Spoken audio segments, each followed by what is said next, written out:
Hey everybody, welcome to week number 13 in the Cargill division of season 4 of the 5PL. This week I have with me JB from PEI and Victor from the cold north. Grand Cache, he is cold today. Not as bad as last week, but still cold. It's Alberta's in a freezer box at the moment. Welcome for joining me, guys. JB, obviously a strong component to the Mayhem as you do the club tour. How was Hopedale? Hopedale was really good. So they installed black bases just after the tournament last year. I got the chance to hang around and try them out a little bit. And the cut jumped 90 pins. And it was a lot of the hard throwers were still seeing some of the hard breaks that they had last year, but it was a huge break to pretty much everybody from like 2/3 speed down. Scores went way up, and it was exciting, but then were difficult. And unfortunately, I did not have it this time. Fair enough. That's those things are a roller coaster. We always love seeing the big things out of Club Tour, and Jeff Watts, congrats to him. And let's jump into our week's show. So we have the Venom playing the Eclipse. BC teams battling it out for our first match today. Then the Venom take on the Mayhem. Eclipse come back to take on the Misfits out of Bonnie Doon. And then the Misfits one last game against the Mayhem. Quick standings recap here. We have Rock and Rollers still leading the charge with 8 games played. Carnage getting themselves up there just over 500. The way it's looking, I think it's going to be like 580, close to 600 win percentage to make playoffs for the top 5. Misfits obviously in a strong position. They need a couple wins today. And we have the Eclipse, the Mayhem, and the Venom looking to climb higher in the standings. Yeah, Venom looks poised to be maybe one of the teams that has a chance to make a run since they're sitting just under the 500 mark and have 8 matches left. The other teams that are around the 570 range are all in the top half in points, so presumably they don't have quite as many matches left to go. Yeah. It's entirely possible that Venom could easily pick some pockets, and even Pinslayers have an outside chance if they can get on a roll to really make some noise in this division. Yeah, exactly. These teams, like the Venom specifically, they only got 4 matches in, so they got a good portion of their season still to go. And the Eclipse are kind of entering the back half of their season. They're just under the 500 mark, so they're going to need some big wins. So I'm expecting some fireworks today. These teams are going to be going big. So I'd be remiss if I didn't mention Crushers, who can just steadily climb. They're sitting at 521 right now with half the season to go. So I suppose we don't want to overlook them. We have a win-loss thing going on every week. Win 1, lose 1, win 1, win. We just happen to lose 5 threes. So we're sticking around just above the 500 really mark. Yeah. And find a way to win a couple of 7-1s, and you're in great shape. Yeah, for sure. All right. Yeah, well, it was fun to watch last week. Yeah, I don't doubt it, Vic. I'm sure you're scratching your head and elated all at the same time. Exactly. It's fun to watch the second match. If you haven't seen it yet, definitely go back and watch it. Yeah, that was intense. Let's bring in our managers for our first match of the day.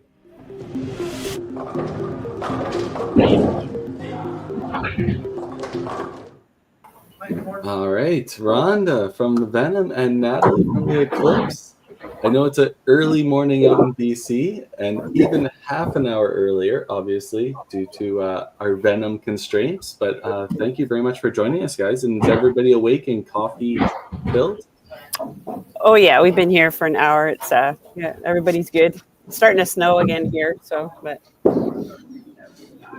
yeah, we're all wide awake and ready to play. Let's go. Perfect. And Natalie, how are the Eclipse doing? Good. We're down some players today, so no Bradford or Debbie. And then Trevor and I will be gone for the second match. We have YBC zones, and both of us are coaching. So very short-handed today. Yeah. So it's going to be hopefully you're on your A game for the players that can fill the spots. Yeah, it's been tough. We've had our full lineup once this season, so that's a challenge for sure. Yeah, for sure. As we know, we're on a little bit of time constraint. We're going to get this match started as soon as possible here. So, Rhonda, can we get your lineup for the Venom? absolutely. So it's Aaron, Marco, Mike, Bob, Jesse, and you have Maddie Harms and me on the bench. Dakota is unavailable. Perfect. And Natalie, for you. We're going to run Matt, Mike, Bailey, Lindsay, Kyle with Trev coming off the bench for this game. Amazing. All right. Well, your next ball counts. Best of luck. Great. Thank you. Thank you. Luck, guys.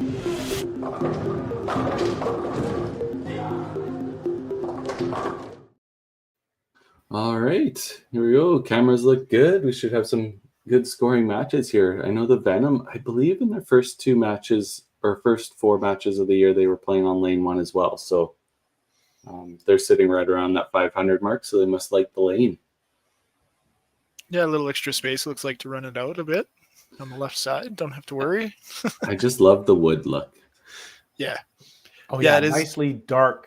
That deep dark color when they're a little shiny. That's it's hard to beat that, especially the contrast with the approaches.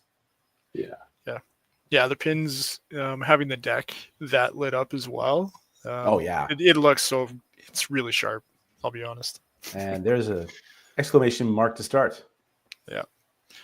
Yeah, Aaron usually in the leadoff spot from every time I've ever bowled him and when I watch the stream. So keeps that going. A familiar spot for him. Yeah. We have, unfortunately, their camera's just off to the side a little bit, but they're playing on lane 12, it looks like, for the Eclipse. Yeah, and they've started off well as well. Both marks so far. So it's always good to go. It's kind of what you want is set the tempo early and just kind of keep it going. Yeah, and like both these teams are just under the 500 mark. So like a win here is massive for either team, obviously, because they have 2 matches today. But knowing that playoff mark is probably going to be a little bit higher than the 500 mark it was last year, these teams are going to be digging deep. Yeah, Eclipse needs to scramble a little bit to make up room. And of course, Venom, since they've only played 4 matches, this is number 5.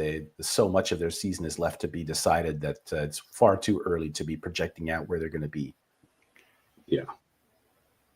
Yeah, and one thing that we had mentioned last week on the stream, for those who have the opportunity to hear me 2 weeks in a row, is just kind of where that projected cut's going to be. Obviously, you're looking at an extra team came in this year, both sides, so that adds a little bit more flavor to it. But yet, where the playoff cut is number wise is still the same. It's just you got more matches to be able to deal with, right? So, and at least in this division, it looks like there really is going to be there are going to be at least 6 teams and maybe 7 battling for those top 5 spots. So we don't have to worry about the feeling of things being decided all but the seeding partway through the season. It really does look like there are at least 6, maybe 7 legitimate playoff contenders, and that's what you want. Yeah, it's a very tight division. Yeah. And played a lot of matches over the last little while. Last week having 5 matches through the stream, and I can't remember who played the triple match, but that definitely put a lot more games through the schedule. So it was it's interesting to see where the seasons are starting. Oh, now that's very interesting over there for Kyle. Kyle has just thrown the strangest split I've seen in a long time. Yeah, I just watched that too. I was like, because that 3-pin slid. It didn't fall, it slid. Yeah. Yes, that's not something we see very often anymore. Pin sliding like that, but yes. Yeah. Well, of course, that always puts me in mind of the free fall days where that would have been essentially aces with 2 pins on the left side in the second shot. That's right. Yeah. Don't see that much anymore.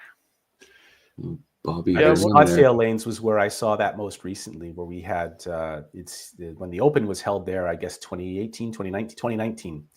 It seemed like the pin decks were quite slippery, and I know one of our bowlers slid a 3-pin across like that 3 or 4 times during the qualifying competition. It was it'd been a long time since I'd seen that. Yeah. Well, still split in the end of the day. Yes, wasn't good enough to knock 4 pins down. See, in the free fall days, that would have been an easy 13 at least. Yeah. Exactly.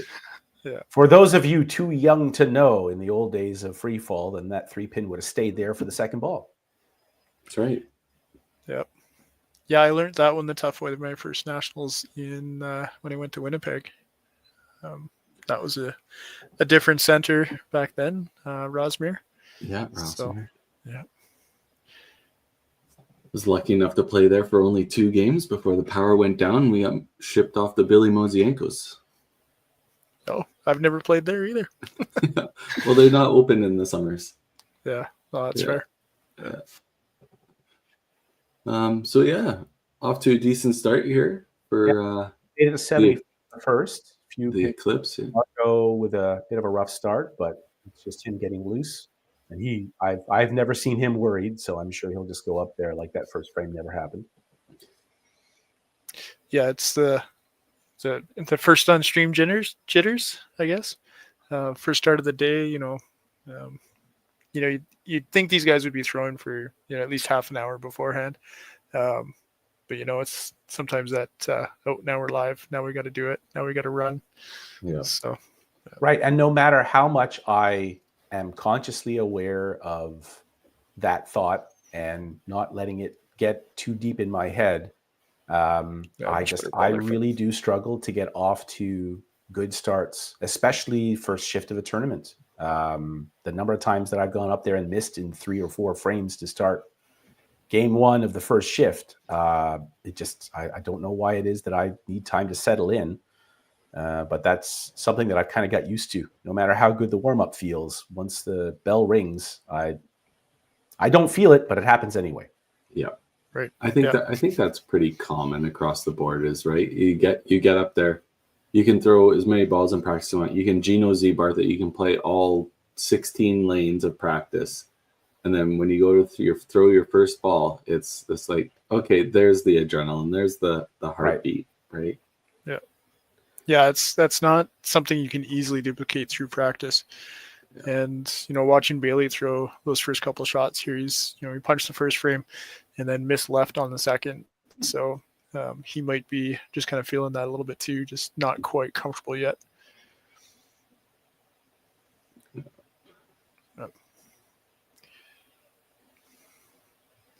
Yeah, so you've got the Venom. They're playing out of Scottsdale, if I remember right. Yeah, correct. Yeah, so they're out of Surrey, and then obviously in Lincoln Lanes they're playing out of Vernon there. Vernon. So, yeah, a little bit of ways away. Yep, a bit of a travel, at least for us, anyway. Yeah, I know Venom used to play out of Dell Lanes, but obviously Dell Lanes unfortunately closed at the end of last season, so.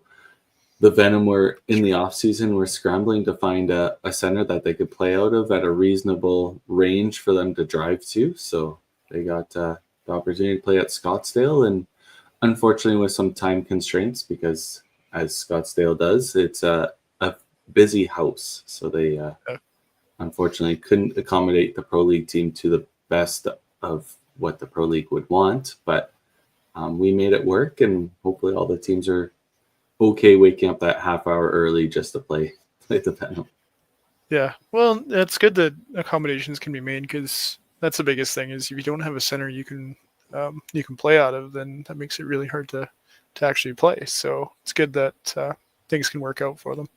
Yeah, well, and we're always grateful to the organizations that take the time to work with us and to figure these things out. And unfortunately, there's a lot of finger pointing in this community at times. You can always buy one of us a drink at an event if you want to hear stories, but by and large, we're all reasonable folks, and when we get a chance to negotiate, it goes well. Yeah, and I think like a lot of people maybe don't realize is like obviously 5-pin bowling is a proprietor sport, right? Like It's not like community-owned centers. There's not that many of them in Canada, so they're usually owned by people that need to make some money because it's a business, and we got to work with the proprietors in order to fit the schedules and do the best we can for them. And hopefully the proprietors are willing enough to realize what this program or what this association means to the bowlers and can be accommodating as well.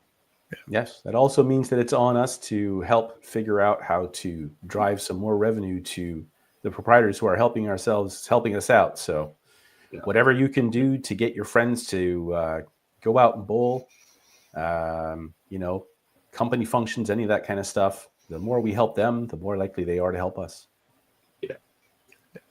That's why we always try and give a shout out to when we do our rosters, which we haven't done, Carrie. Here we go. Victor, you want to do the Fraser Valley Venom? Sure. Bob Herman, Aaron King, Matthew Harms, Mike Warner, Jesse Bailey, Marco Zhang, Dakota Heth, Rhonda McDougall, and she is also the manager, playing, as we mentioned, out of Scottsdale Lanes in Surrey. And Eclipse quickly for JB. All right. So for the Eclipse, we have Bailey Lawson. We don't have Chris Bradford today, unfortunately. Trevor Wachalski, Mike Elder, Matthew Griffin. Unfortunately, I think no Debbie Ely today, but Kyle Young is there and Lindy Christensen, who Natalie is the manager, and they are bowling out of Lincoln Lanes.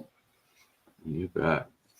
Thank you very much for that, guys. I'll be a little bit more on the ball for our next match, but see, now you've stolen the opportunity for me in the back channel, Carrie, to remind you to do that for game 2.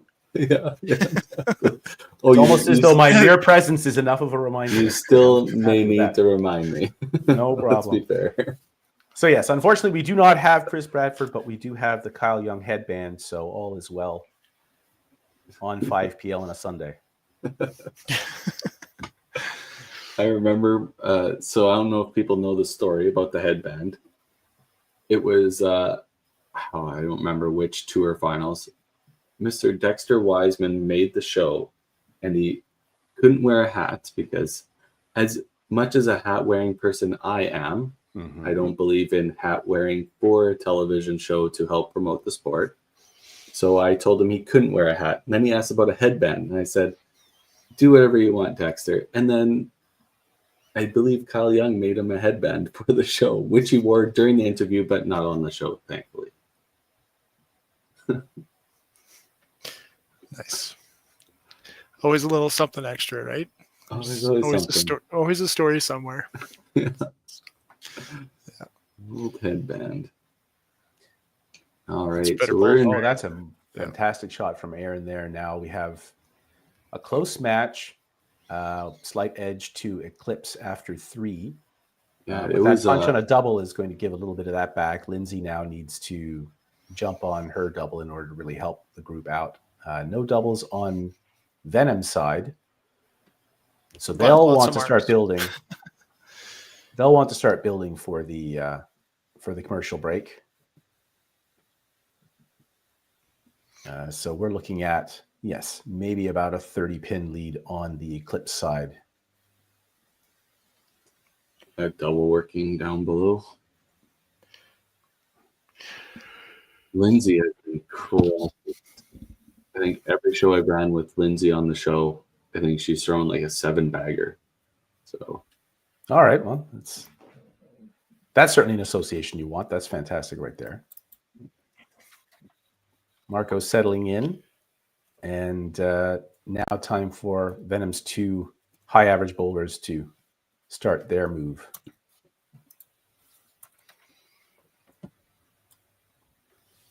There we are. Yeah, taking a quick look over here. So Mike has carried a 284 average in 40 frames going into this match, and Bob is just a hair under 281 through 35 frames coming into this match. Again, they've only played 4 so far, so small sample alert, but so it's interesting to see the higher average bowlers 3 and 4 rather than sort of the very traditional put the high average bowler in the anchor spot. Yeah, either 1 through 5. That was actually something we mentioned last week, was like, you look at who's been throwing leadoff, and just the averages up there are just insane this year for who have been bowling there traditionally.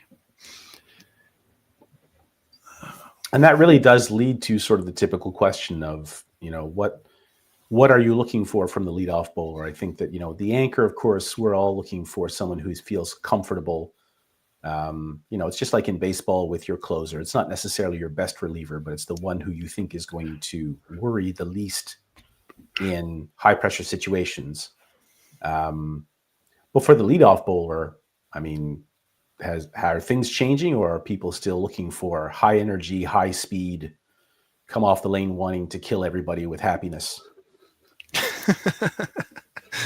I think it's still that mentality, right? Like, I think you need somebody that's going to be throwing, that can throw with tempo and can score high and is going to bring that energy back to the pit.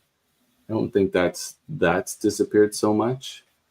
But it's definitely translated in the 5PL as kind of one of your higher scoring players is definitely playing that position. It's maybe not the quickest way to get off the lane is to throw one ball. So that's right. It's not that's all true. about have the a quick strike. pace. If you throw one ball, scream and high five everybody back. If that doesn't get you fired up, I'm not sure what will. In the meantime, Eclipse with 4 strikes and making a bit of a move here. As suddenly Venom are a little off target. That's now 6 miss. The last 6 frames are 3 hits and 3 misses for Venom collectively. So a bit of a stumble going into the commercial break. These guys are going ball for ball here right now. Both miss right, both punch out centers. Yeah. Yeah, and I was just pulled up the averages here for the Eclipse and just looking at the frames, and nobody's thrown full games all the way through. Highest frame counter right now is Kyle Young with 74 frames, averaging 267, 7 points though. So through all of the games that he has thrown in, he's gotten all the maximum points he can. And that's actually something I hadn't taken the time to ask about. So when assigning individual wins, do you essentially use the same rule as in Major League Baseball, whichever bowler's in there when the lead changes last, or is it where they were when they came in? If I come in, then if I'm leading when I come in and the game's a win, it's not my win. Yeah, so essentially it is the open rule. So okay, when the player gets pulled, if they are in a losing position, then if the sub comes in and wins, they get the win. That's their win. If the loss they are in a winning position when they get pulled, the win still goes to the original player. Right, that makes sense. As long as it comes out a win. Right. So, of course, we can't do the baseball rule because of how quickly the lead changes back and forth throughout the match, but that's the same concept that you can't. Yeah. The reliever who comes in when you're already leading can't win unless the starter didn't go far enough. That would be an interesting thing to consider too. I think like the evolution of that would be like, they have to have a minimum of like, let's say 3.5 frames or 3 or 4 frames, right? That would be the evolution of the rule, but I don't think we run into that issue so much. We don't see 2-frame pulls very often. So, well, and how often are you pulled after 4 frames with a lead? Yeah. Even a small one. Yep. Usually that's more... the leave them in and maybe they'll figure it out while they still have an 8-pin lead. Yeah. Yeah, Bailey came off that one after throwing the strike a little extra enthused for him. Absolutely. So this is a big shot here, and unfortunately, just like Matt in the fourth, only 35 on that double. So unfortunately, Eclipse not really jumping on their opportunities yet. Venom are in a pretty fortunate position here to not be down tens of pins going into the break. Yeah, Jesse here can really swing the momentum back in Venom's direction with a big count here. Yeah, and then they can have the opportunity to carry a couple of doubles through into the break and maximize as many points as you can. See what Kyle can do the same here. Potential double here. That's a good shot. There we go. Wow, that is an anchor bowler right there. Well, if one shot can be enough to give you momentum going into the commercial break, then that would be the shot. Yeah, 584 for the 584 Venom with 3 marks counting, including 2 doubles. Oh, yeah, look at that. Now, 2 doubles for Venom, 1 for Eclipse, and the double is Eclipse's only mark going into the break. So, advantage Venom. It changes that quickly. Don't get too excited until the 7th frame. Anything can happen. Essentially, yeah. Sometimes you got to wait till the 10th frame. Yeah, exactly. Yeah, that's right. All right, break time. Yeah, 569 for the Eclipse, 584 for the Venom. Our commercial break, and we'll bring out second half.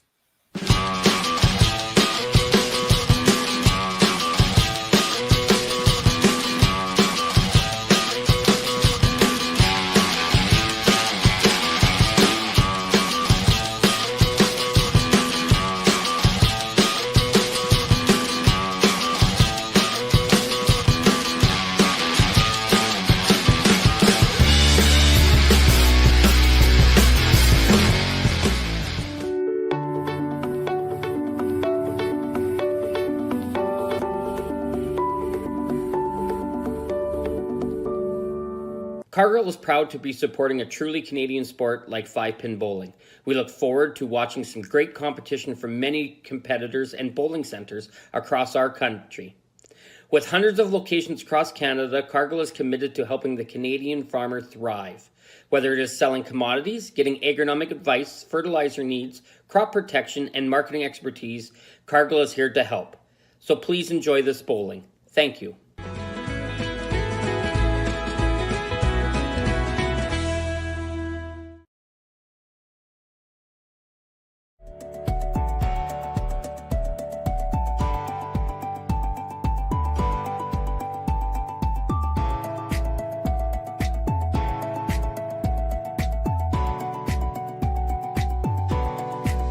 Financial freedom begins with financial literacy.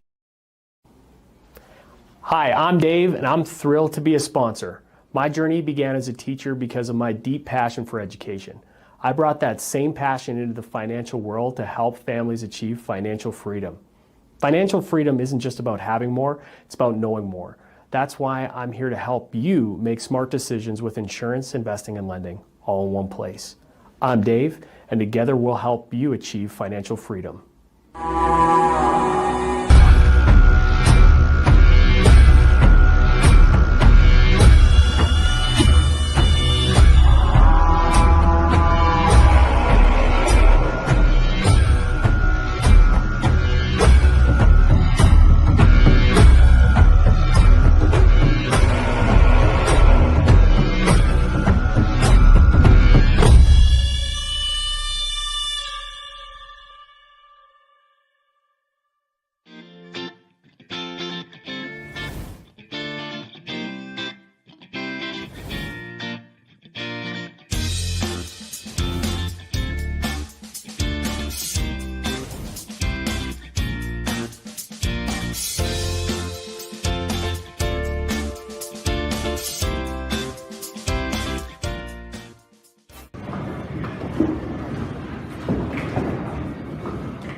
Amazing. I just want to send a quick thank you to Venom Industrial Inc. being the title sponsor of this season. Rhonda and her husband jumping in and being that sponsor helped out the league greatly and helped bolster everything going on right now.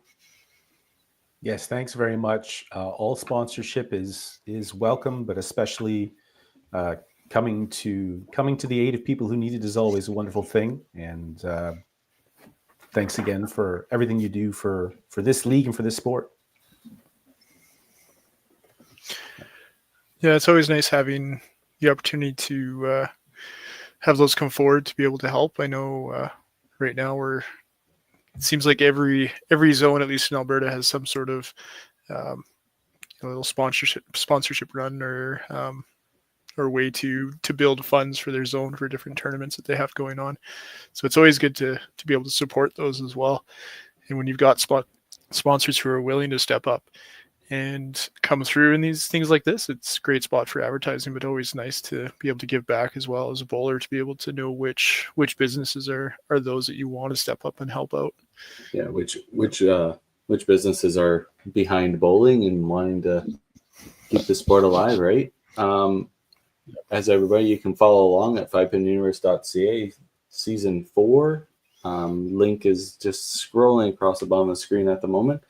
You jump in and look at the stats that we were quoting here throughout the matches, and you could look at maybe some other rosters like the Crushers roster or like the Bombers roster or Rocket Bowlers, any of those teams that are playing. And if you're fancy enough, you could be dual screening right now. You could be watching the Schwartz division at the same time and listening to the lovely commentary that's going over there with Mitch Ryu and his team over there.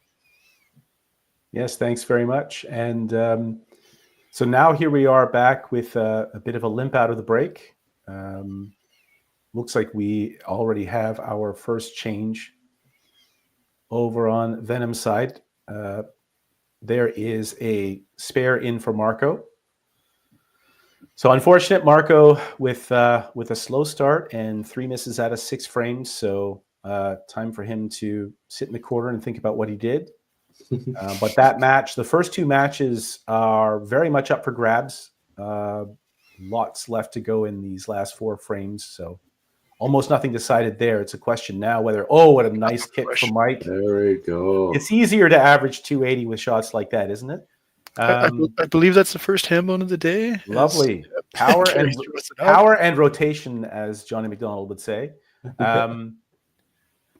And so now Venom are looking like in pretty good position to take a stranglehold in this match, and 7-1 is not too difficult at this point if they can just keep going at this pace. It's a little fortunate that Bob is the only one who's really struggling right now at the bottom, and there's enough of a trail there that yes, if he fires hot, he can catch up. But I think if Venom loses that match in the 4-hole, I don't think they're going to be too worried, especially if they've got a good shot at winning another 7 points. Yeah, the Eclipse are just found the center pin way too much. Yeah. They're getting themselves some sparables here. Yeah, definitely coming out a little bit flat off the break here. Just not getting the same shots as they were in the first half here. No. And that's always the classic question. Do they prefer the break or not? What does the break do? I mean, it's not a long time. It's just a few minutes. But, you hear bowlers grumbling a little bit when they have to wait 5 minutes during a qualifying shift for the next game to start. That can be just enough time, especially for some of us old folks, to start to feel a little stiff. That's why I say if you're the last pair to finish, you never have to worry about a break. That's right. Yeah. It's not intentional, but it just happens that way. It's strange, though. I've noticed in the last several events that I tend to end up on the pair that has one fewer bowler or with a bunch of fast bowlers around me. I'm not really sure how that keeps happening. Do you feel that the tournaments are looking at the lane draws and be like, hey, this person could use a little extra time out there? I think if they're, as much as we do not want to cast any aspersions or set in doubt the integrity of any of these events, I would not blame any tournament organizer for looking at a lane draw that included, for example, Matt Walker and me on the same lane and said, we're not. Out on the tour, JB, it's been years. They would look at where Gino's at. They look at where Adam Weber's at. Trust me, it's something they pay attention to because they do like their shifts to hopefully end and start at the same pace for everyone and create an even playing field. Because as we know, Gino likes to take his time out there, and Weber at points can as well. Yep. Well, I'm working as hard as I can to throw fewer balls so that the time I spend up there is less of a concern. Yeah. Yeah, Aaron came off that one pretty quick. He knew as soon as he let go of it that he was right where he needed it to be. And now here, and that was very similarly as soon as I knew it, that was not going to work. So that was not where it needed to be. That's that right. Number 2 spot, that number 2 match is looking very interesting. Top 2 look like potential limps to the finish line. Of course, we will see what happens at 8, 9, 10. But Venom still looking very good for 7 points here. Ooh, unfortunately, good ball there from Mike to get that one back a little bit. Yeah, I'm going to see if there's going to be a late charge here from the Eclipse. I know for the next frame, they're putting in Trevor for Matt up top. Okay. So they're making their first substitution. Interesting. So we have the substitution in match number 1 on the Eclipse side and match number 2 on the Venom side. So I suppose conventional wisdom says we should expect a split there. And so this will be a big shot here for Mike to keep the momentum going and to help Bob and Jesse Long get hot. Oh, unfortunately, a little bit quicker there. Yeah. Didn't get to quite stay down to the shot like he had the previous ones. And no matter how much you feel like it's not happening to you, you can't help but get just a little bit excited once you start getting on a roll and try to relax a little more. And I would love to meet the bowler who actually slows down naturally when they start getting on a roll, because I would love to know how they did that. Whatever chemicals you are using, whatever thing is going on that allows you to do that, I will pay for some of that. Whatever mental state they can they can provide for themselves, right? To keep themselves slow, keep themselves constant, right? In the meantime, Eclipse not taking much advantage yet of this stumble from Venom as we have a bit of a break. I don't know if that's that is not a camera thing. That is a pin tangle thing. Eclipse by no means an insurmountable lead. We've seen 75 pins disappear in 8 minutes before. All it takes is a couple of doubles and those 75 pins are gone. That's right. Yeah. Right now, Kyle is the one who's poised to start pushing that.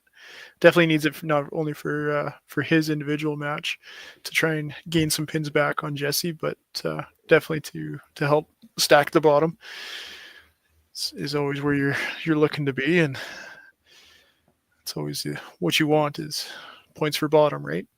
Yep. Get your team total. As much as you want your individual point, it's the 3 points at the bottom that matter the most in this league. Oh, wow. And Kyle, all over the middle, but unfortunately, spreading out the good and spreading out the bad. In bowling, we always say, whether it's head pins or strikes, the important thing is to get them all in a row. This is maybe the least efficient scoring Kyle could possibly have for how he's bowling today. Yeah, he's got the left side, right side mentality right now, which doesn't always work when you're on a single lane, but yeah. Or when you bowl 2 frames at a time, as we do here in PEI, it's always amazing to me how often we see that. So you kind of run the candlepin style is two frames at a time is pretty common for leagues in PEI. That seems like some kind of a long-standing custom. I don't know where that came from, but apparently it's been like that forever. It surprised me when I first moved here, and so all the leagues operate like that. That must be except for the ones where 1 frame at a time is required. Yeah, Atlantic Province thing, because obviously Victor just stated candlepin. I know that's a practice in candlepin, and obviously it's Nova Scotia, New Brunswick staple. Yeah. So it must have just filtered into PEI's 5-pin. Yes, and that's I've cool. When John Walsh has told stories about bowling in these leagues when he was a kid, and when you have 6 bowlers when you have 12 on every pair, and you have people who are going back and forth to the bar on league night, sometimes it can be 10, 12, 14 minutes in between visits to the lane, which requires a special kind of mental state to be able to handle that. We went through that a little bit with the Island Classic in North Rustico recently, where we had a full house. It was 12 bowlers on a pair. We were not bowling 2 frames at a time, and yet it still just felt like an eternity between frames. And I found it really difficult. I think by about the 4th game, part of me was just crying to speed things up. And for me to want to speed things up, then that's a serious issue. I just hadn't had that experience in a long time. There. So we do have another sub coming in for the Venom. Matt is going in for Bob Herman. Okay, I wasn't sure. I know that the Venom was shorthanded, so I wasn't sure if they had another substitute ready to go. So that I think they're just missing the one. Yeah, and really it's only a 44 pin difference with 3 frames to go. That's not that difficult to make up. All it takes is an unfortunate punch in 9 or the first ball in 10 for Lindsay, and that 4 spot is ripe for the picking. But right now we're looking at Venom with a precarious 60 to 70 pin lead. Eclipse does have some marks counting, but it really does look like a limp to the finish on both sides. It's going to be who manages to relax the most in 9 and 10 that's going to determine the outcome of this match. Yeah, it's going to be a timing of the mark is really what it's going to be. Yes, and that's where, I would not sleep too much on Kyle Young, because all it takes is one lucky bounce in 9, and all of a sudden that's 3 or 4 strikes going into the end of that match. On the punching. Yeah, everybody's a little heavy right now. Yeah. We'll blame the extra half hour early. Yeah, Right. like this is a barn burner, and these teams are usually shooting 1250, 1300s, and it's looking a little far fetched to get to 1100 here right at the moment. Yeah, it's a bit like watching a slugfest in baseball. It's not necessarily pretty, but at least it's dramatic. Yeah, it's gonna, like you're saying, like the next big mark is going to be a decision maker here, right? Yeah, it could be first one to throw the double, or who was able to carry in 10. Bailey threw a good ball there to make sure that he's still playing catch up a little bit on Mike, but it's good for him to be able to come through and throw that shot for them, and that may be the swing that the Eclipse need to potentially say, hey, like we've got a shot at this, like let's move. Yeah, and now making that difference 35 opens up all kinds of interesting possibilities, even for ties. Much better to be 35 back than 36. Those kinds of things. And this, again, going back to what we talked about earlier about the role of the leadoff bowler, a double in the top spot for Eclipse, and all of a sudden maybe there is a big emotional swing, and it feels a little bit more like we're ready to go. Matthew Harms with a nice, nonchalant, relaxed strike, as they almost always are coming out of him. It's always nice to have a tour champion in your back pocket sitting on the bench, right? Well, and that's the scary thing, right? He looks like that every single time he throws the ball, whether it's frame 3 of a qualifying shift or the 8th frame in a semifinal. It just go up there, throw it like it's nothing. Those players scare me. Yeah. Quick 3 strikes there. Yeah, that's true. Like for the Venom to come out last 3 bowlers just up and down, just nothing to really that shot at all. Just throw the ball, get it done, go have a seat. And now you can cue the stirring music. This is, I think, these 2 strikes for Eclipse coming up in 1 and 3 are going to decide this match. Yeah. Building the doubles, right? Yeah. I think if they do not put doubles on both of these, then they're going to be in real trouble. I would agree with that. Yeah, they've got 50 pin difference right now. Scoring wise for balls, they are about even. Push. There's one. There's one. All right. Somebody make a note of the timestamp so we can pull that clip out. Yeah. That might be the story of the match. Ooh, a nice relaxed spare from Aaron. So now we're looking at 241 in the top spot. So 94 for Matt. Lots of ways to get to 94 that don't require. Oh no, I guess that does require the first strike. Yeah. Oh wait, no, you can get to 103 without the first strike. So just a strong count. The first ball in 10 for Matt's enough to wrap that one up. Trevor. Oh, it's Trevor now, right? Yeah. Thank you. I had not written down. Obviously, I have not filled out my scorecard. Once again here now, a key mark here in 9 to keep this match to not need a double and a prayer. Yeah, this one is definitely a struggle bus. Would be. But the good news is a difference of 28. So a spare here and a strike on top gives Venom the advantage in the number 2 spot by 2 pins. Yeah, definitely not the normal match you would expect, but and not the same break we saw at Lincoln Lanes a moment ago. That's twice Rhonda's had that hit on her second ball. That 3 pin just stays in the gutter, doesn't come back out. Bailey, and a nice slider right there from Bailey. So there's the 2 doubles. Yeah. Eclipse have erased the deficit for the moment. Now it really will come down to the bottom of the Venom order and how many of them throw another strike on top of that one there. They can. It's difficult when you feel like you've clawed your way back and then you just have to stand there and watch the other side pull ahead again. It's going to be, I think, a big emotional swing either way here. And Mike's done nothing but striker open, so if the middle hit is here, anything for him. There we are. Yeah, good ball from him. So now we're looking at 308 for Bailey. So that score is a little blurry for now. I think that was 208 through 7. So okay. Once again, Mike does not need Punch there a strike on the first ball in 10. Matt with a miss. Matthew with a miss. And so now that's going to hurt his chances to get to 267.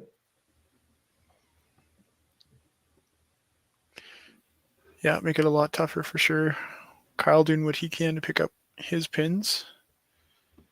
Matt gets All right, spare. with the spare. So 228 max in the 4-hole. That's going to make it significantly easier for Lindsay.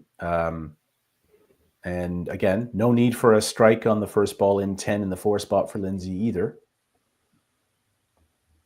And this is what your anchor bowler is there for, to inflate the bottom score and extend the lead in the match.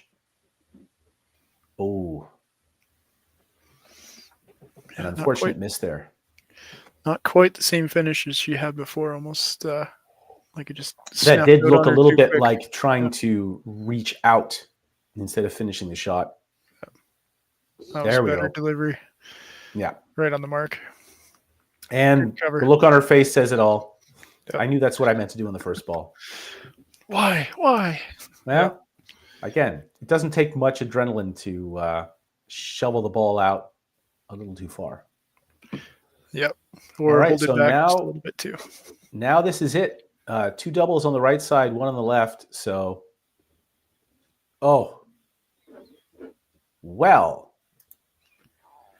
now we're looking at 223 with 5 and 5 on the right side. And that means only 12 pins needed in the top for Venom to secure at least half a point. I'm assuming and that's just going to make it a little easier. And that is match number 1. Yep. Aaron secures that one. Had the lead most of the match. Lost it in about 8-9, just with the double that Trevor had put in that first spot in Matt's original line. But so that definitely means strikes and maybe doubles in 10 for Bailey and Lindsay in order to give Eclipse a chance to come back and take the team totals. Yeah, definitely nice to have the extra pins there. Aaron obviously throwing the double and counting 35 through. Oh, that's a beautiful shot right there. Just a beautiful crack for that strike. And this is the magic number here is 205 on the right side. But we do have a 15 pin difference going into 10 is always interesting. Lots of tie possibilities here. Yep. Yeah, all you're looking at is Rhonda could throw the triple and you throw the strike spare on for Mike, and now you've got your tie, right?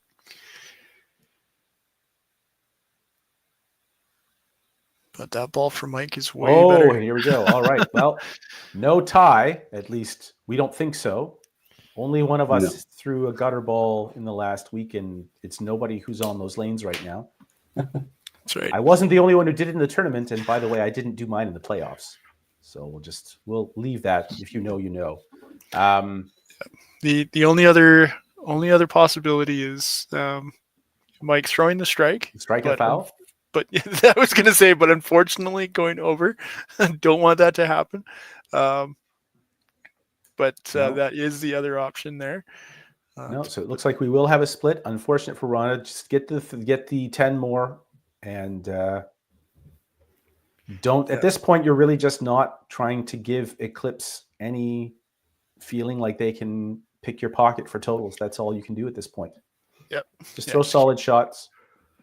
They say in chess, the hardest thing to do is to win a 1 game. And I'm sure in bowling, it feels kind of the same thing. We have this. Let's not let it get away.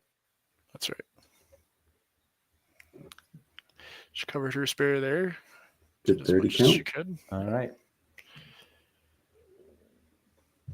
So Yep. these are now the frames that are going to determine this match. We can have This a one big here will swing go a here. long way. All right, little camera problem, but we're going to trust that Bailey, in fact, threw the first one. Oh, and that's exactly what we were wondering might happen. An unsparable. Yeah. It doesn't do anything for their definitely changes how that match plays out. Yes. Plays definitely huge on total as well when you've got the possibility Oh, for there's a only big 15 shot and right 10. there, getting both of them when that looked like a cherry about 2/3 of the way down the lane.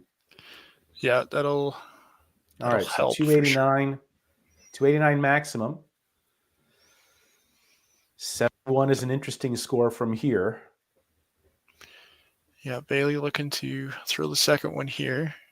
Oh yeah, he knew it right away. Yeah, good ball from him for sure. All right, well, 2-1. And all of a sudden, exactly what we were wondering might happen has happened. So Mike punching on the first ball in 10, Bailey making maximum count of both those strikes in 8 and 9. If Lindsay can jump on top of that strike in 10, then we might have ourselves a surprise come from behind win. Yeah, and obviously Matt looking to throw good ball here to start. Came out good. Yep.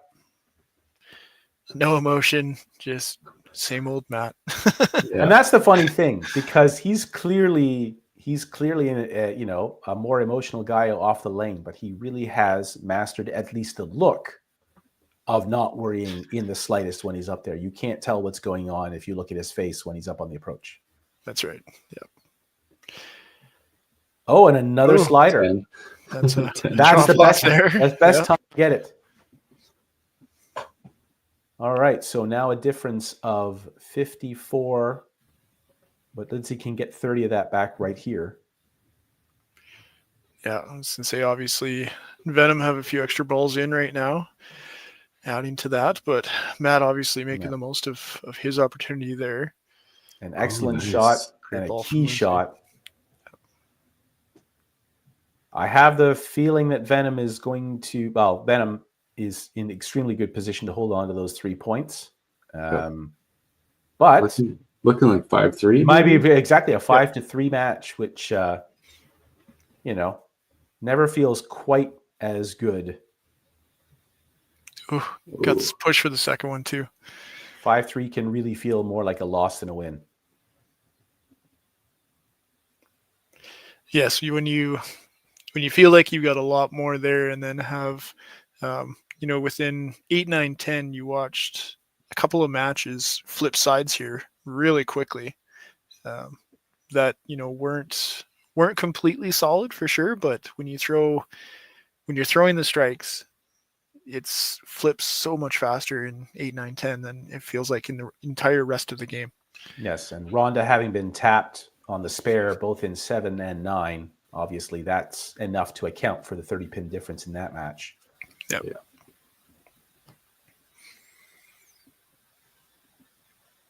Good ball there, Jesse. Sure, there's still going to be. Oh, it fell the right way that it could have taken the deuce too. Yeah.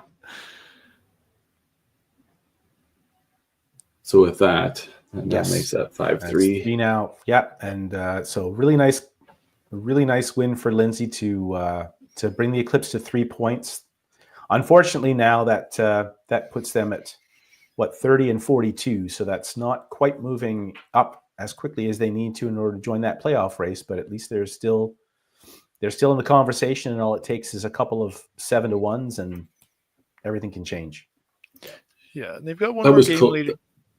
Sorry. Yeah, though it was close coming down to the end. Obviously, they made that into a really close game. That had been up top by Trevor, kind of huge finish. Exactly, Trevor's shot in the 10th. Although you can trade Trevor's for Mike's and then either side, but that could have been anywhere from 7 for the Venom to 6 for the Eclipse. Yeah. Great game, all right, Jesse. Yeah, 288 there for her. All right, we'll wait for our managers to get in the background here, but a good win by the Venom, 5-3.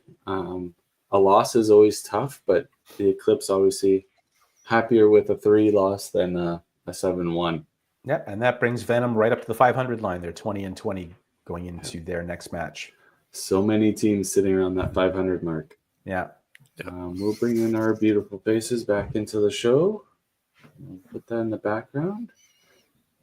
All right, as our managers get settled here. So great start to the show. We have a 5-3 split.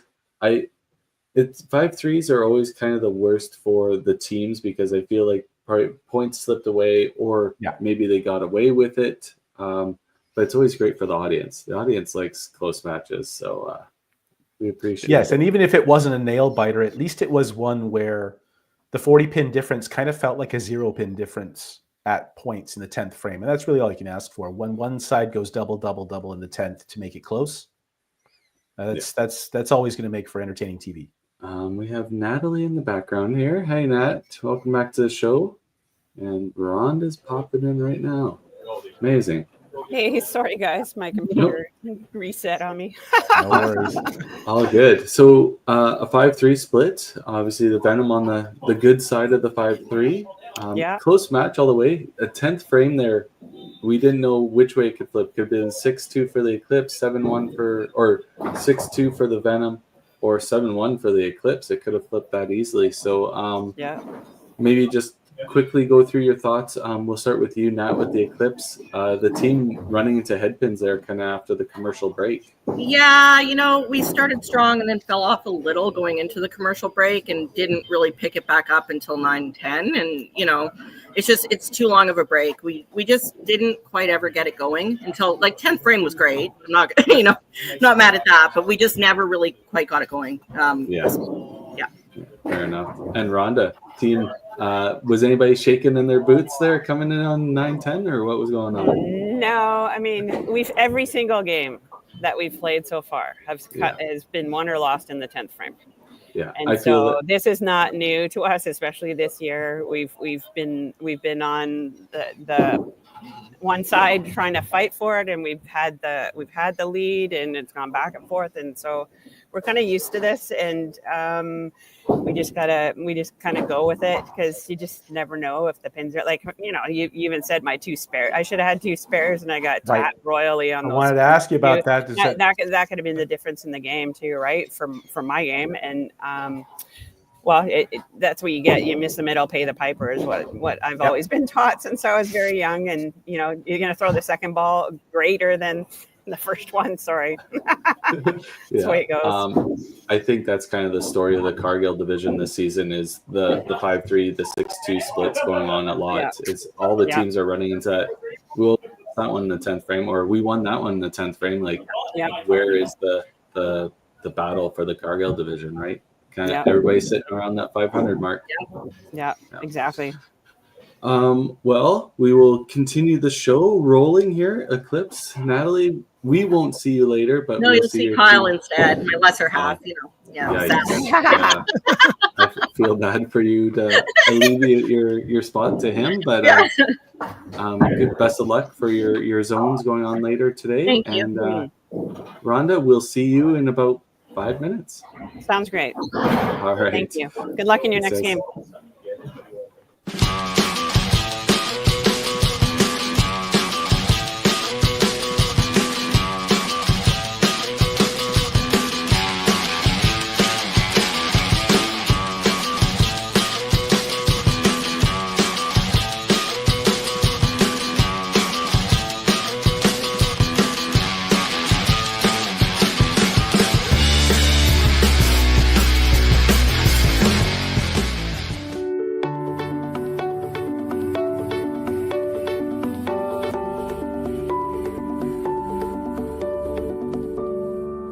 Cargill is proud to be supporting a truly Canadian sport like 5-pin bowling. We look forward to watching some great competition from many competitors and bowling centers across our country. With hundreds of locations across Canada, Cargill is committed to helping the Canadian farmer thrive. Whether it is selling commodities, getting agronomic advice, fertilizer needs, crop protection, and marketing expertise, Cargill is here to help. So please enjoy this bowling. Thank you.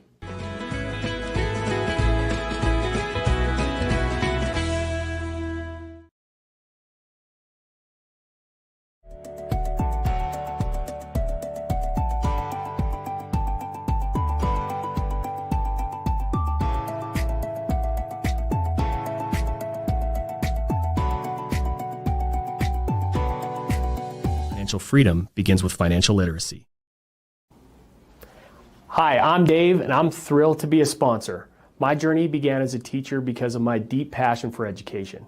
I brought that same passion into the financial world to help families achieve financial freedom. Financial freedom isn't just about having more, it's about knowing more. That's why I'm here to help you make smart decisions with insurance, investing, and lending all in one place. I'm Dave, and together we'll help you achieve financial freedom.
All right. Oh, we're up close and personal there.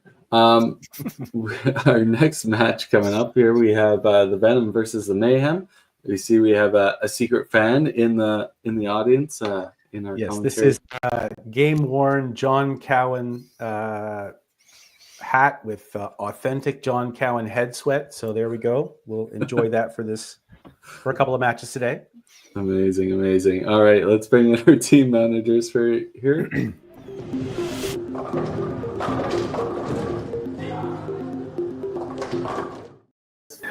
We got acting team manager, Mr. John Cowan for the Mayhem, and Rhonda joining us again. John, what's with the hat to JB? What's going on there? Let's just say we're at a state where I cannot be held responsible for my actions. Fair enough. Fair enough. That's true. I do still owe you a game-worn shirt. That's true. I have to get that to you someday. Amazing. John, obviously, the Mayhem are sitting around that 500 mark as well. We have a bunch of those teams. How's the team feeling this morning, and what did you guys do for the half-hour difference today? The team's feeling pretty good. No real changes.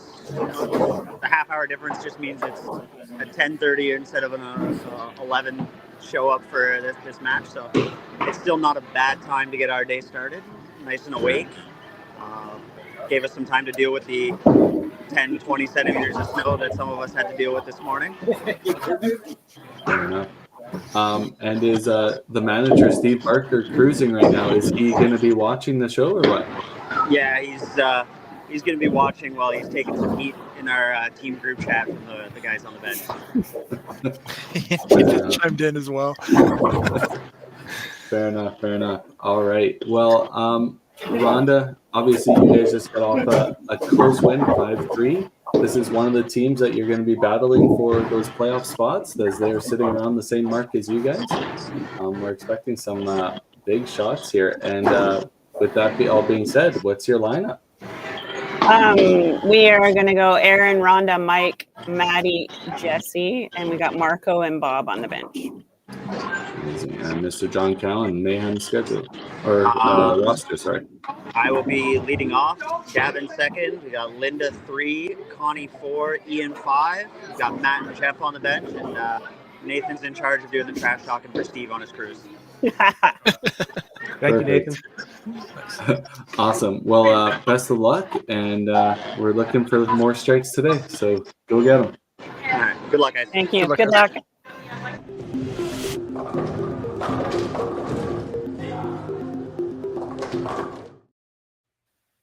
All right. As we were saying, both these teams are around that 500 mark. The Mayhem are at 563, so they're just pacing 6 points above their 500 mark. So they're actually sitting in a pretty good position. I would say that's probably the mark that's going to be the playoff spot. So Yeah, 27 and 21, they're in pretty good shape. They can get away with a couple of 5-3s, but as long as they can, pretty much if they can win 5 out of 8 the rest of the way, they've got themselves in a good spot.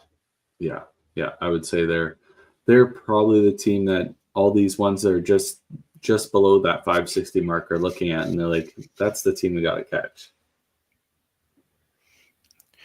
Yeah, for sure. And obviously they're coming in today, 6 games in, 6 to play. So they really are halfway through their point starting today. So we'll see how today plays out for them. And hopefully they can improve where they're at and, push that bubble just a little bit higher and gives themselves a bit of a buffer zone there. Yeah, they are. Obviously, they've been a playoff team every year. They're a staple team. They have Hall of Famers on their team, and like the only team from Ontario at this point. So, eyes are always going to be on them as a perpetual playoff team, right? And it's always fun watching them throw the ball. I think that's the first blow through on the left side that I saw from Aaron there in the first frame. He's been throwing that ball up the left side to the left pocket, and it has been working. I don't know if that was actually lower on the head pin or just one of those things, but I think it was the first time I'd seen him not carry the left corner pin today. Yeah. That's, you never like to see that, but you especially never like to see it on your first shot in a new game. Oh, and that's the third spare on the right side that has not gone. That right corner, the 3-pin does not seem to want to play ball. Yeah, I was just going to say, Rhonda can't seem to get that right 2-pin to cooperate with her game right now. I know. So, of course, we had some mayhem figuring into the Club Tour Hopedale event last weekend.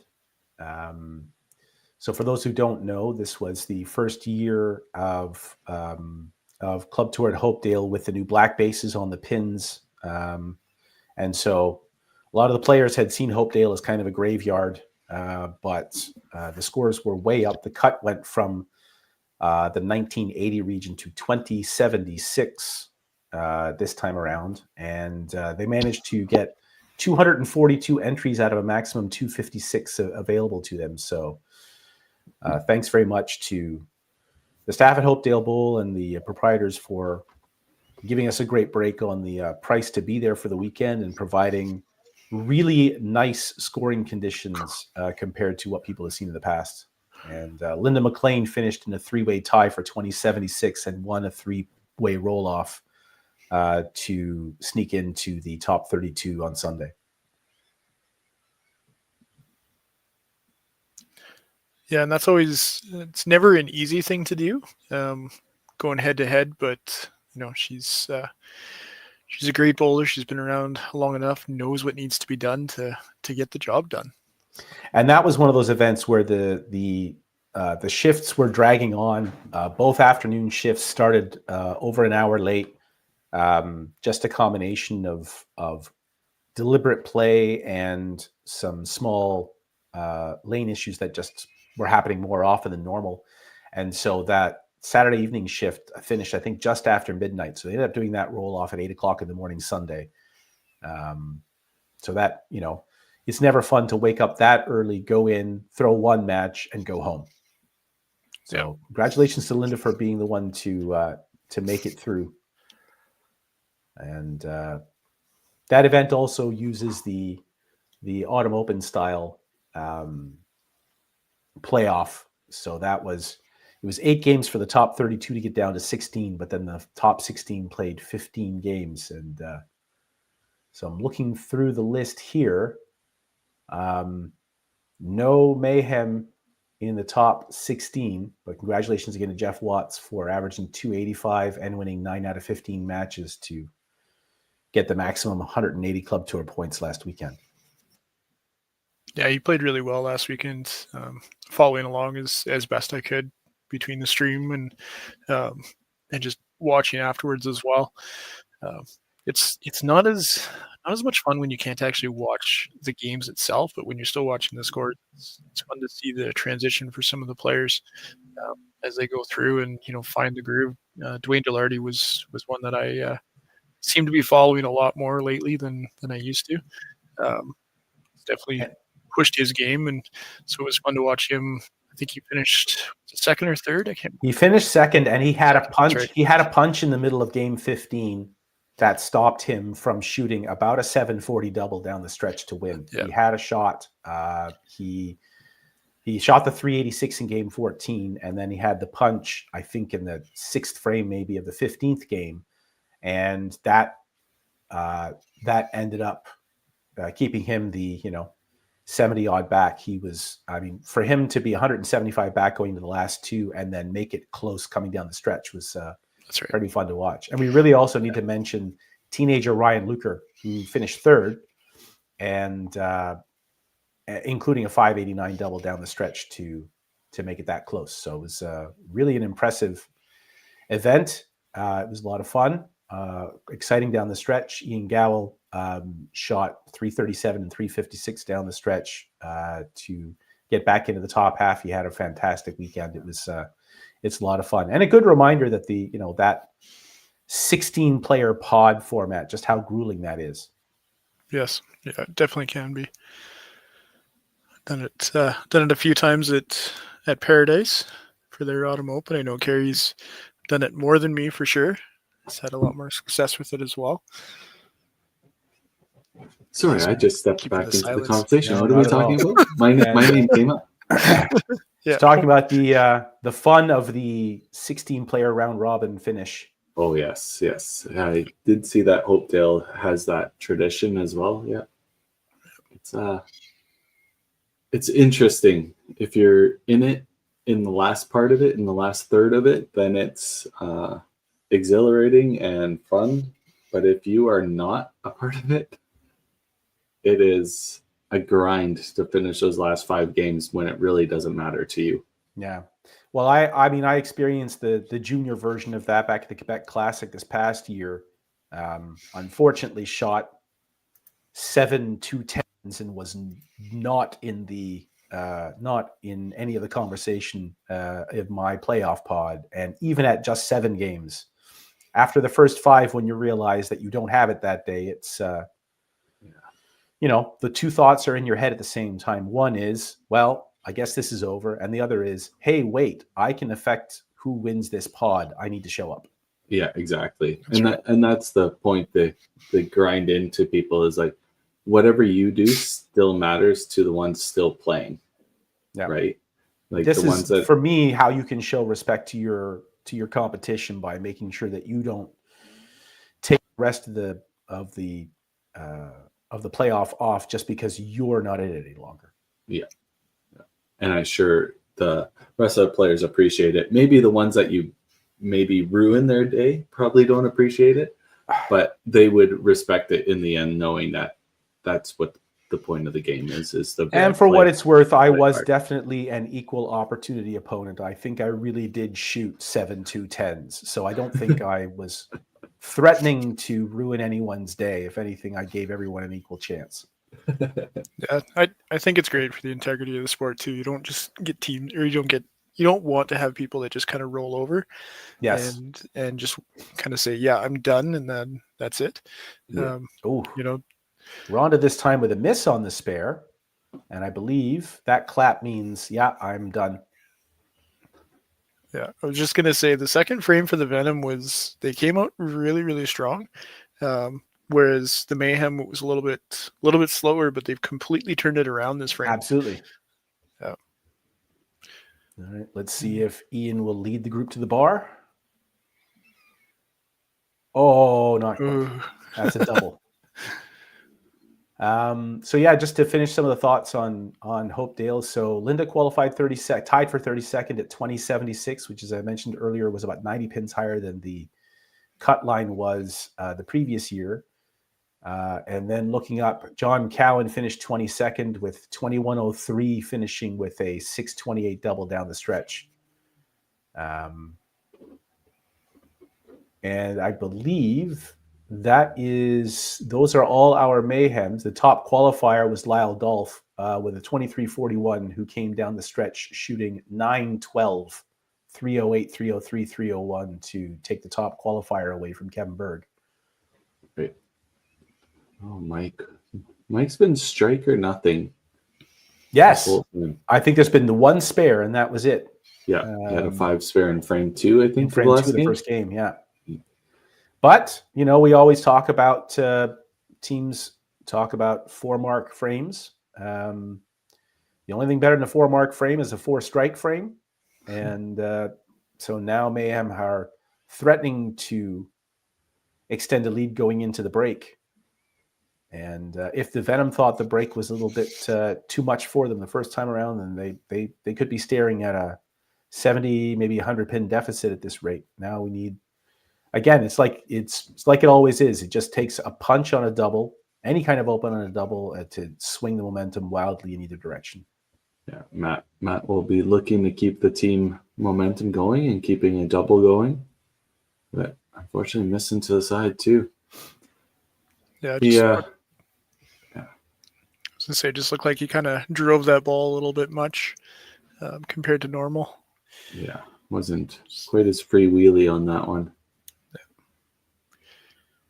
Yeah, and he's shown a lot of success in. That's a nice kick.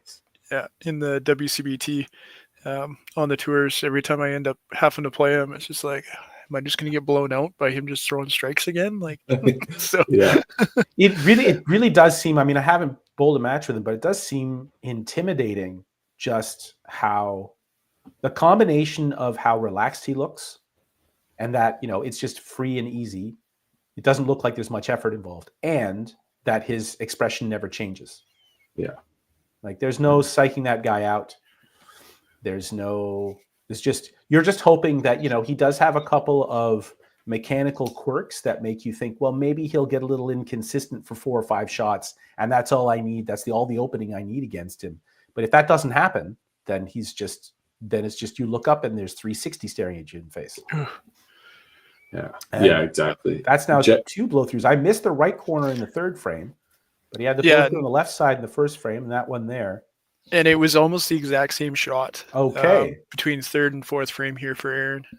So exactly the kind of thing you worry about, where you think, oh, and that was not close. That's whereas John on the other side has thrown 2 great shots to completely like flip this match from where it originally started. Yeah. So John is completely in the driver's seat at this point. Yeah. Going into 5.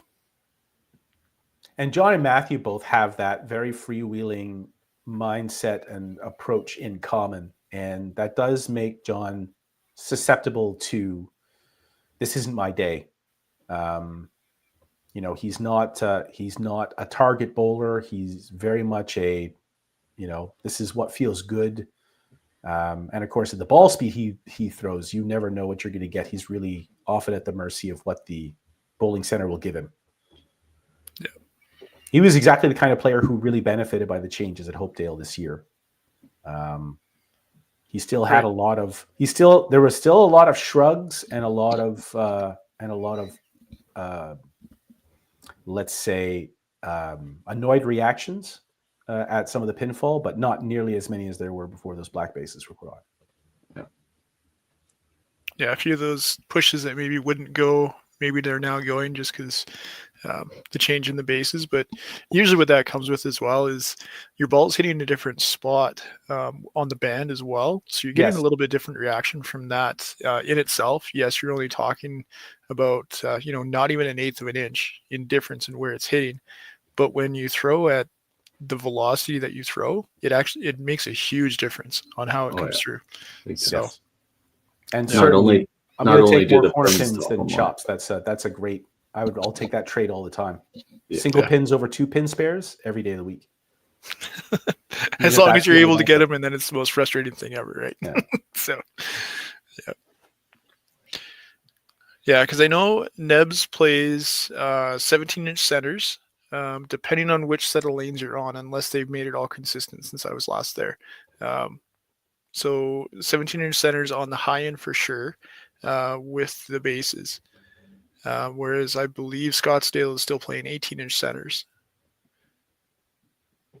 So I wonder how much difference that may play in some of these guys as well. I know when you look at, you know, Sherwood Park in Alberta versus Bonnie Doon, you can see a lot of those differences potentially coming in, but I know that there's a lot of different things that are happening in the background as well with, you know, maintenance and band usage, all those kind of things starts to play a factor as well. So yeah, Dakota Lanes has a similar way of standing out among the centers in Winnipeg, both for the level of maintenance and for the 17-inch centers. And so it's not a surprise that a lot of the really big scores that we're seeing are coming out of the Dynamite and the 5PL.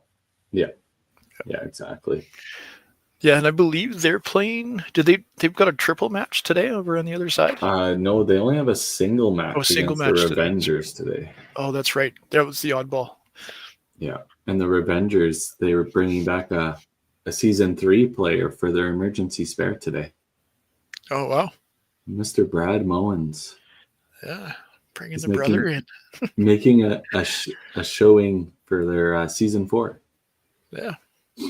Aaron now trying to look for a shot that feels like it's going to be a strike and ended up pushing that around. And you could see from his flick of the wrist that he felt like he didn't finish that one.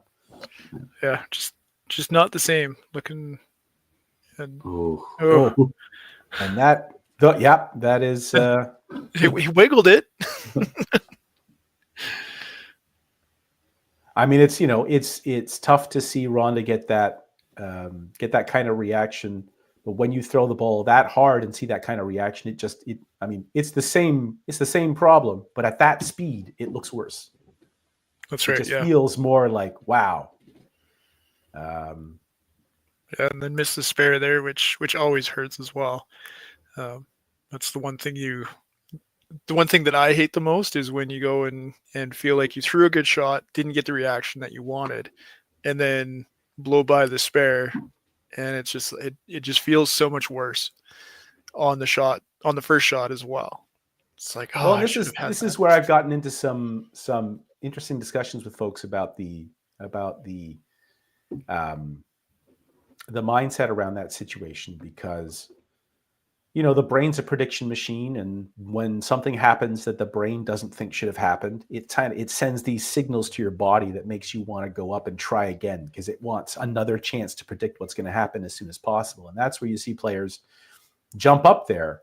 Oh, nice break there. All right, maybe that's the exhale that Aaron needed to get back and throwing strikes. The brain wants another chance to see what's going to happen. And so the players who jump back up there after a reaction like that, or who jump back up there after missing a single pin to shoot it again, I tell people that I coach that that's your brain tricking you into throwing a ball away. That's the moment where maybe you do want to take a step back, take one more deep breath, and think about what you're going to do, so that you're not falling prey to your brain just saying, oh, let me see that again, which makes it much easier for you to go up there and make the same mistake a second time in a row. That's right. And yet I get lots of players who say, no, I want to go up there and get it out of the way as quickly as possible. Or great ball there from I Connie. want to throw while the good idea is in my brain. Connie's just steady as usual. Yep. Another hand blown for her. So now I'm curious, Carrie, as a pretty quick player yourself, do you find yourself wanting to go up there quicker in that situation, or is that just your normal quick pace? If it's a middle hit on my first ball, my second ball and third ball will usually be quicker, unless it's like shooting at a corner. I'll take an extra breath or whatever. But if it's picking up wood or anything like that, it's quicker because I don't need extra rotation on the ball. I just need to hit my mark. But if it's a miss and I need my spare, then I treat it the same as a strike. I need extra time. I'm going to throw a better ball, right? And that to me is an interesting distinction. I've heard you say that before, about saying that since I can get away with throwing the ball flat, I don't have to be as careful about the shot, which is maybe one thing that makes that decision a little different. So when you first said that to me, I kind of cocked my head to the side and thought, I hadn't heard that before. That kind of makes sense. Yeah. It's just if you feel confident about being able to hit your target, then I guess that makes that a lot easier. Yeah, that's kind of one thing I've always obviously you're always going to make some mistakes, but that's one thing I kind of pride in myself is I can hit my target that's 60 feet away. Now, what's the difference between me throwing a strike when I'm off by that half inch or that inch or whatever is the rotation, is the angle. Now I got to make sure that's a proper shot to get away with those mistakes. Where when I'm throwing at a single pin or a side or something like that, you don't need to be, I guess, so methodical with rotation and stuff like that. You just need to hit the pin. And somebody who really relies on natural rotation because their hand knows what to do maybe would be thinking the exact opposite to you. Right. Yeah.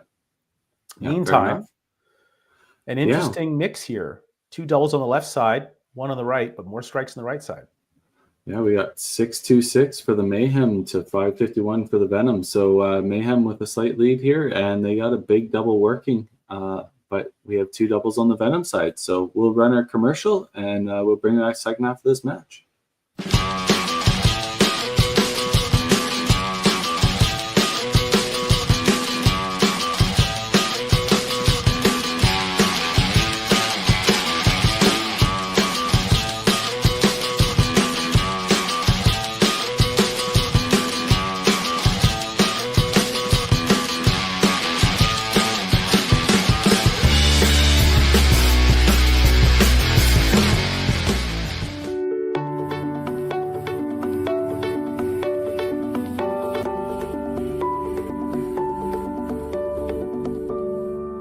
Cargill is proud to be supporting a truly Canadian sport like 5-pin bowling. We look forward to watching some great competition from many competitors and bowling centres across our country. With hundreds of locations across Canada, Cargill is committed to helping the Canadian farmer thrive. Whether it is selling commodities, getting agronomic advice, fertilizer needs, crop protection, and marketing expertise, Cargill is here to help. So please enjoy this bowling. Thank you.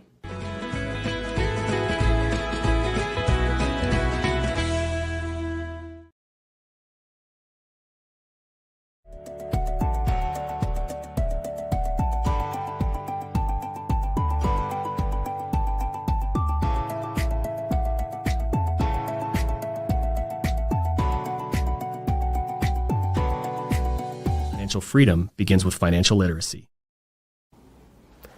Hi, I'm Dave, and I'm thrilled to be a sponsor. My journey began as a teacher because of my deep passion for education. I brought that same passion into the financial world to help families achieve financial freedom. Financial freedom isn't just about having more, it's about knowing more.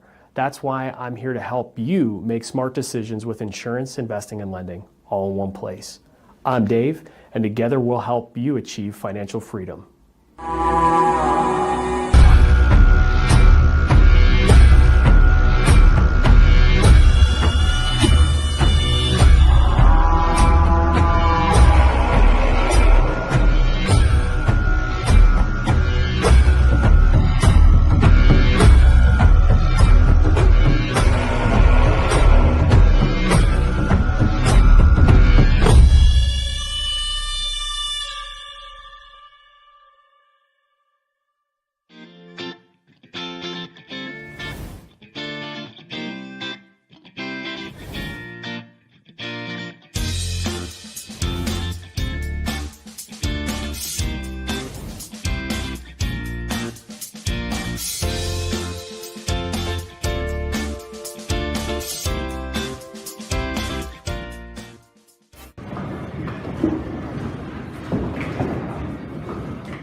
Welcome back, folks.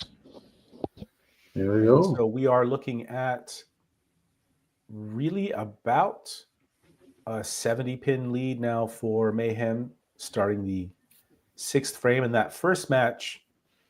A lot to be decided. Aaron is hoping for some strikes here, although the corner pin spares will certainly keep him going. There we go. No blow through there. And John with an unfortunate tap, but it looks like I don't see any kind of runaway just yet. We've got another match that looks like it's going to be anywhere between 7 for one side and 5 or 6 for the other. Yeah, that fourth match is, Connie's on she's on our handball in there. She's on her 4-bagger to kind of keep that one going. But Matt hasn't given her really any reprieve at all. He's kept his marks going. He's 4 for 5 with strikes as well, throwing a spare in there as well, in the middle of his. So, that's really the only difference there. But that just because it's the high scoring match right now, it's still not even a runaway. It's going to be a good one there, hopefully. Match number 2 is kind of the one that's the only one that seems like it's creating some separation. But if Marco finds some legs here, he can catch up on Dav, and then our total pinfall is going to be a lot closer. Yep. As I say that, then Mike punches again on a double. Yeah, he's 2 for 2 on that pattern, unfortunately. Yeah, Linda, see what she can do here. And a nice break there. Yeah. There's those 17-inch centers again coming into play. Just enough ball speed, just enough tap on that corner pin to get the break. Yep. Yeah, and those could be the 17-inch centers, could be the bands just playing just right as well. A little bit of a grab on the lane there. Yeah, the universe finds a way to adjust. That's right. Yeah, balances you out pretty quick.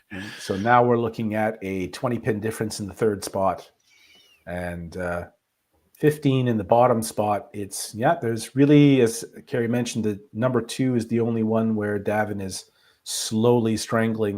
threatening to slowly strangle his opponent. Yeah, Matt keeping the pressure up. Throws a thin strike, but strike nonetheless. Goes on the scoreboard is exactly what you want. So he's keeping his doubles rolling as his official triple comes in. And Connie with a very simple answer. 1 ball, done. I do like their 5-bagger a little bit more than our Yahtzee, but it's still fun.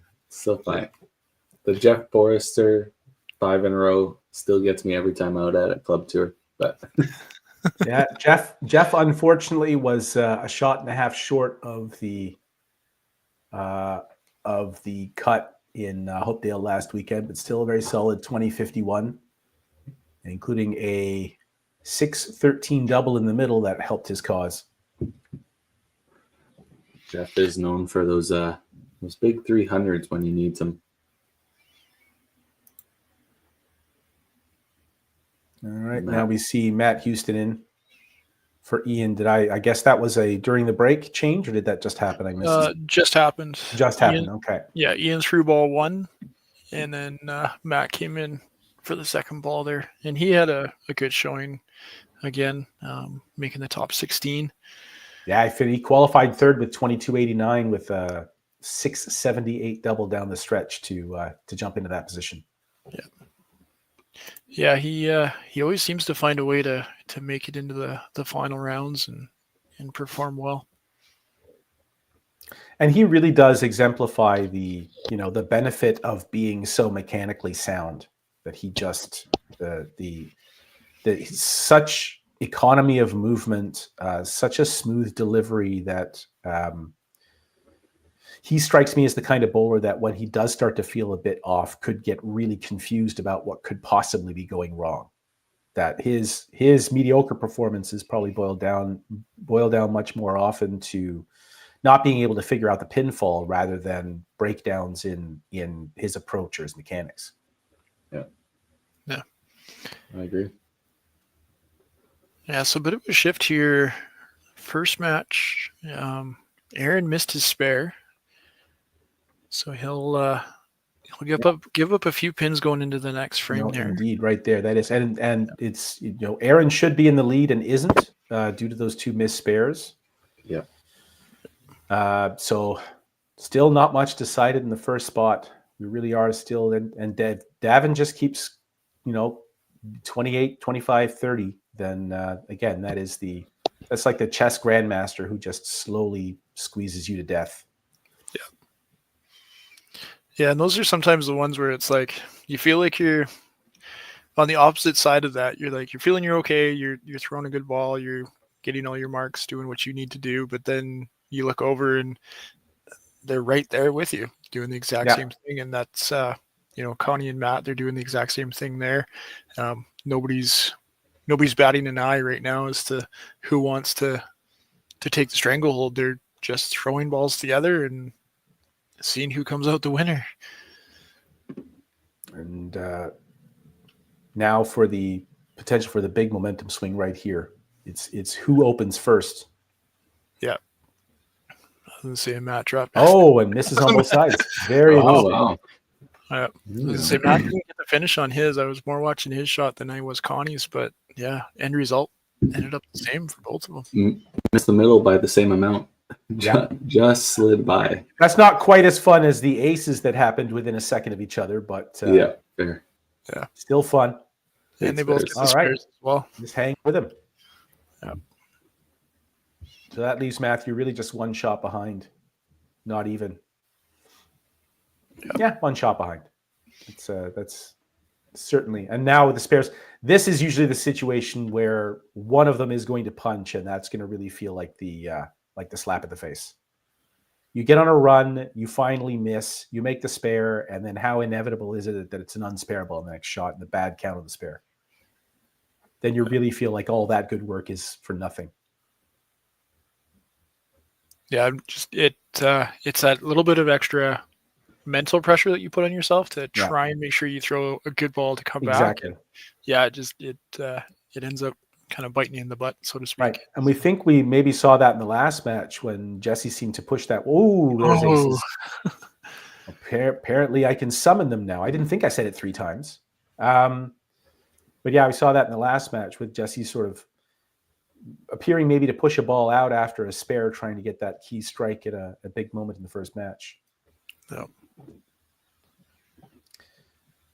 But of course, we're commentators. Our job is to invent narratives where they might not really exist. So 100%. Yeah. we have to justify it. We have to justify our place here, just like anybody else does. Yeah.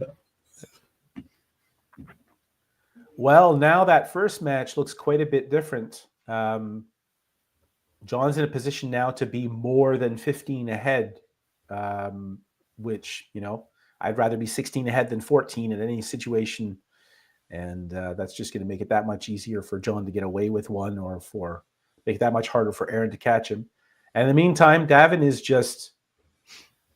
this is just the right kind of boring. This is by far the best kind of boring. Just strike, corner spare, strike, corner spare.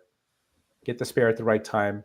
I mean, no 20s. That's just, you can't draw it up any better than that. Those are the kind of matches you lose to that just feel like, right? In baseball, they talk about the comfortable loafer.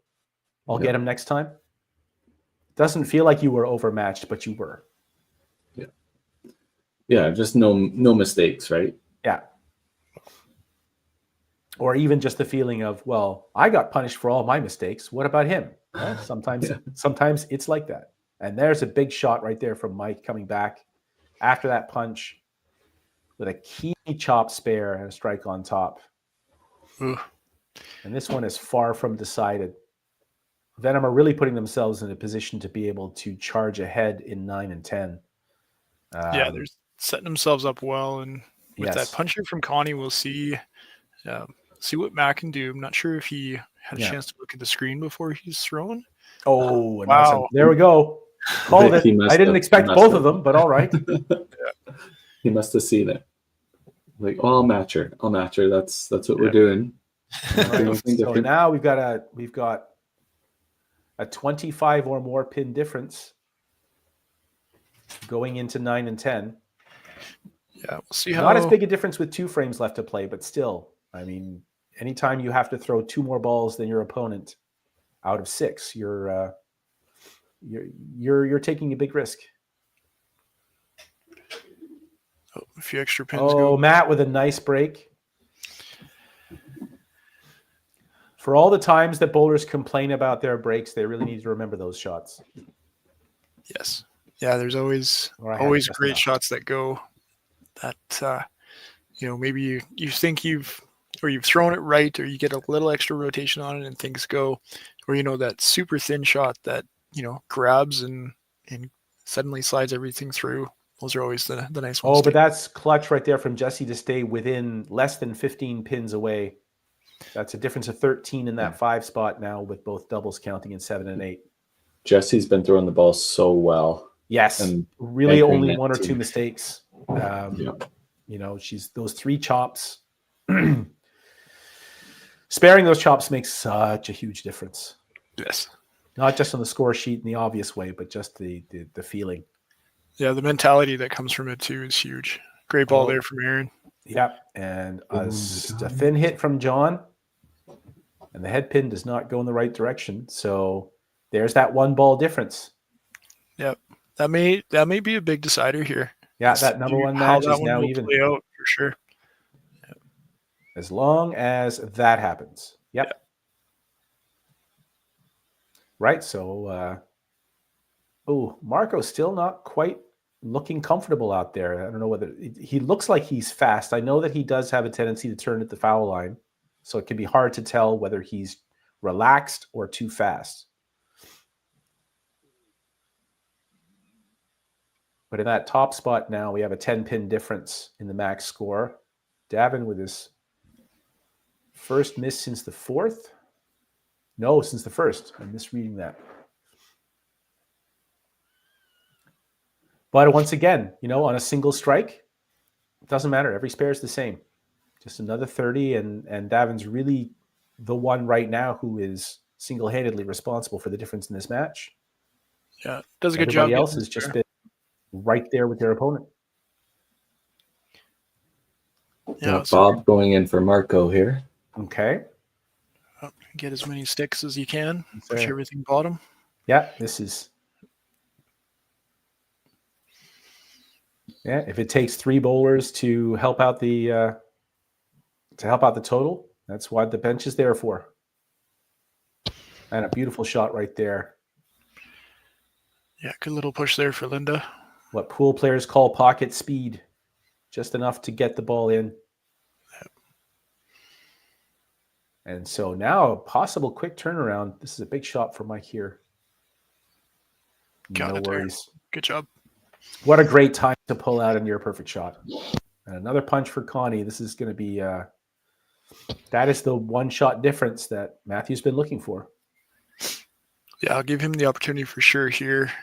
Had the chance last frame. They ended up matching. Oh, and before that shot, we had a tie. We had a tie game alert, but that's going to make it a little harder now.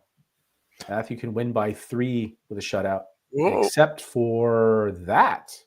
Well, you don't expect someone to hit half the outside of the 3-pin after that run. Yeah, that definitely got away from him on that one. Still has the opportunity for the spare. Still gives him control going into 10. Yeah. Obviously, it does mean makes down, it a little bit tighter, but it does mean down at least 12. Gets the spare. And I'm guessing a little bit of a knowing stare from Rhonda on that. Must be nice to get that spare. Matt kind of looked like he overslid there a little bit. Yeah. As long as he stayed behind, right? Yeah. But he looked at his feet right away. Shift. Yeah, I guess the other thing is you're always worried about potential injury on something like that. If you overslide or you stick a little heavy, it's definitely the last thing you kind of want for sure. Yeah, we did have one unfortunate incident at Hopedale of an unnamed bowler who tried sliding with their shoe cover on. Oh. Uh-oh. I don't remember if that was delivering a ball or not. And of course, I did exactly the same thing Thursday night while I was coaching our youth challenge team. I wanted to go check to see if there was a problem with the approach, and I didn't realize I was wearing my shoe covers. Fortunately, I fell forward. That is good. Yeah. You can try and catch yourself without putting yourself in too awkward. Yeah, no falling into the gutters. No. Oh, that's a big shot right there on both sides, and now we have an exciting finish. The totals are going to be tough to make up for the Venom, so they're going to be looking to at least get 3 and take their chances. Yeah. So John kind of got away with that one. Yeah. Was a huge slider. Looked wide to start, but definitely came back a little bit, throwing that back up. Yeah, he'd already had a shot like that prior that where the head pin slid in front of the corner pin instead of towards it. Oh, and there's that dead. And then he gets roasted. Yeah. That dead 3-pin. Jeez. I guess that's what the give and take, right? He gets the Right. slider and then he gets the roast. Right, and that boils down to the right angles in that part of the gutter, right? If there was the curved plastic piece down there, maybe that pin bounces out. So tie if Aaron Wow. doesn't do Aaron just anything needs to on this keep it in the last ball. building. Keep it in the building, stay behind the foul line. Yep. Yeah, he's throwing a really good ball right now, nice and easy. At least his last 3 shots have been right where they need to be. Oh, that is a enough. tough way to lose, but That a one. fun way to win. And so now we can look more carefully as Davin has this spot wrapped up. The question is whether he can push the totals a little more out of reach. Good count there. Solid. 28-30, 28-30. It's hard to beat that. Yeah, adds up nicely when you do that. Yeah. And especially for the bowlers who throw a slower ball, who maybe struggle to throw strikes, this is exactly the kind of match to look back on and remember. That you can put a huge score together, and a solid score without that much effort. I mean, was there a double in there? I don't even remember. There was I one. believe so. I think he had one double. Yeah. Oh no double. No double. Oh yeah, fantastic. A double spare, but that's the closest. Yeah, he ran. Oh, punched that one out. So, I mean, nobody's gonna turn away strikes, but you can eat pretty well on spares. Yeah, tough come in for Bob there. Didn't provide what he was probably looking for. Yeah, and some and extra that's gonna pins make there it- at all. So that one's. This is going to swing it right here. Yeah, If these Linda 2 balls counts big on coming this up. shot, then I like Mayhem's chances here. 43 is there we Punch on go. another I think double. that's going to swing it. Now we're looking at individual points for Venom. Double punch again for him. So Matthew now with a chance to steal a point, much needed, and Jessie in good shape for hers. So this finish is the one to watch right now. Just a spare. easy, relaxed shot. Mike needs all of this to force her to at least hit the side of the middle. So 21 now for Linda is what she needs. She needs more than 5.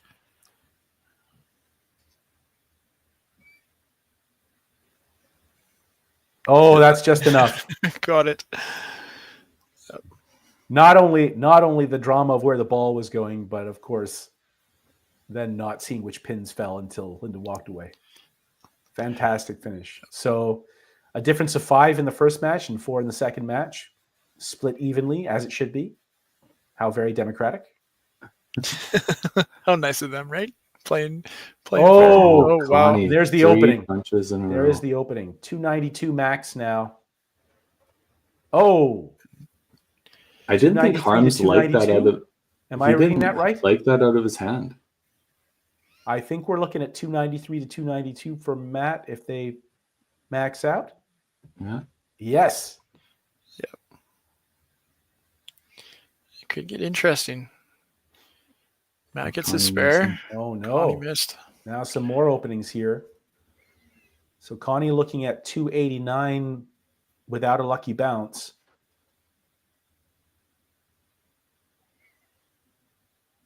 $289. So Matt now looking for 12 and above. More than aces. Yep. Got it. Oh, Most excitement you see from him at all. absolutely. Yep. But he knew that early, so good on him. Threw the ball when he needed it. Yeah. As soon as you see it going towards the pocket, you're like, even pocket aces, I don't mind. Yeah. Well, aces would have hurt actually. Well, yeah, But- you don't The mind. split. Half is better than 0. Yeah. All right, so that's as far as we can go, right? Venom can only make it to 1290 from here. Yep. Yeah. So 5-3 split. Most probably. Yeah, so Venom have flipped the day for them. Yes. 5-3 to start, and then now 3-5 for. Yeah. And that for gets the Venom second to match here. 26 points out of 48, which by comparison was 1 point behind where Mayhem was going into this match. So all of a sudden they're at the same pace. Yep. Yeah, good on them for sure. You know, splitting the day is that's the minimum you want to do, for sure. Yeah, you don't want to keep falling below 500. So splitting it obviously is okay, but you're looking for 2 wins. But you'll take the 500. Yeah, and they've got games to give, which is still kind of nice. You know, they're only 6 games in after today, so you know they've got room to go. Whereas you've got some of these other teams, like you look at the Mayhem themselves. You know, they'll be 8 games in after today. So you know they need to make sure that they stay on the winning trend. They're already doing, you know, 56% win percentage. So you know, keeping that trend alive for sure with another 5 points here in this match. So you know, great on them. That at least keeps the record on the right side. So. And I mean, everybody loves the flashy big scores, but you know, 2 very solid performances by Jesse that just helped carry the team to where they ended up. It seems silly to see someone shooting 280s and to almost think of that as par for the course, but that's the quality of the level of play in the 5PL. That's right. Yeah. Yeah. You've got so many people in that 275 plus range. It's amazing to see, you know, with the caliber bowling that seems to continue to present itself in the 5PL. For sure. We will bring in our managers here. I know we got John Cowan sitting, waiting. He's been sitting since he threw his last ball, listening to commentary here. Oh, I guess he's been nice and comfortable. Yeah. Rhonda will just wait. She's just not putting screen yet. But John, 5-3 win for the Mayhem on the plus side of 500 still.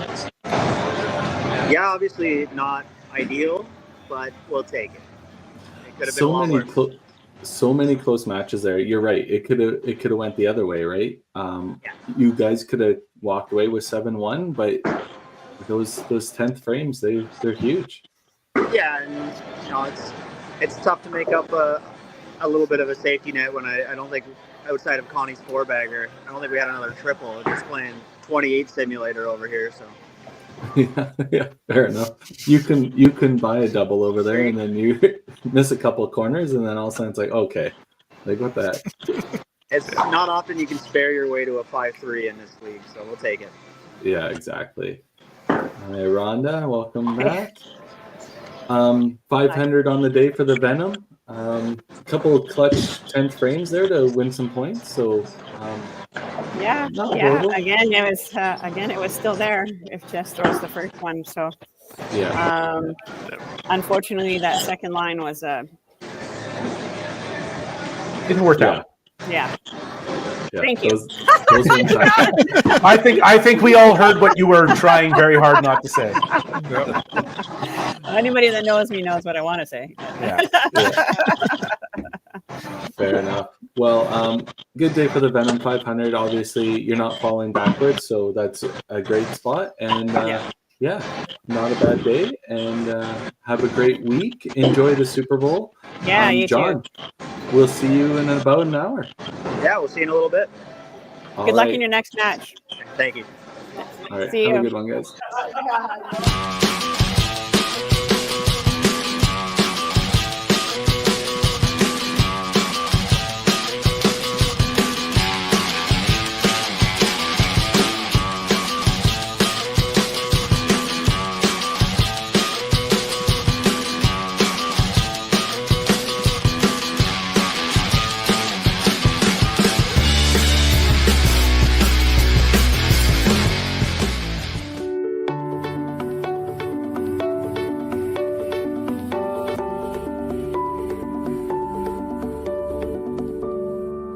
Cargill is proud to be supporting a truly Canadian sport like 5-pin bowling. We look forward to watching some great competition from many competitors and bowling centers across our country. With hundreds of locations across Canada, Cargill is committed to helping the Canadian farmer thrive.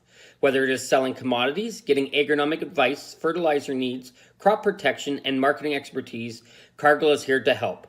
So please enjoy this bowling. Thank you.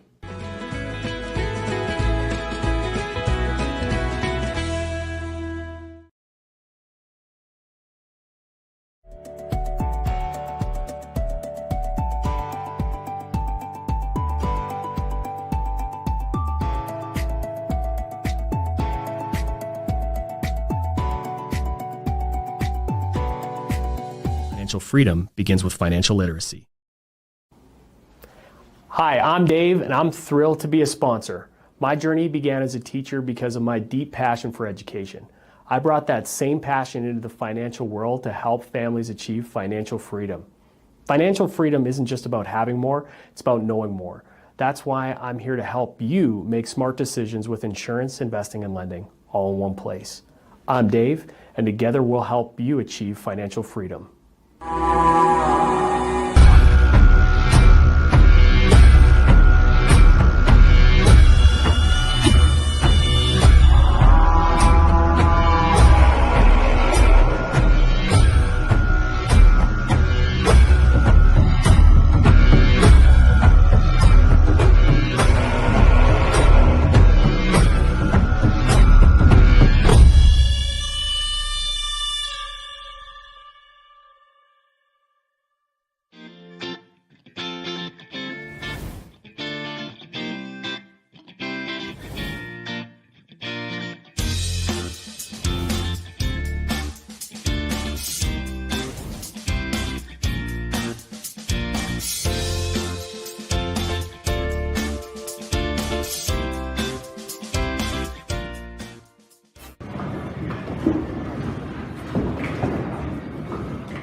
Right, we are third match of the day between the Eclipse and the Misfits. We'll get our managers in here right away.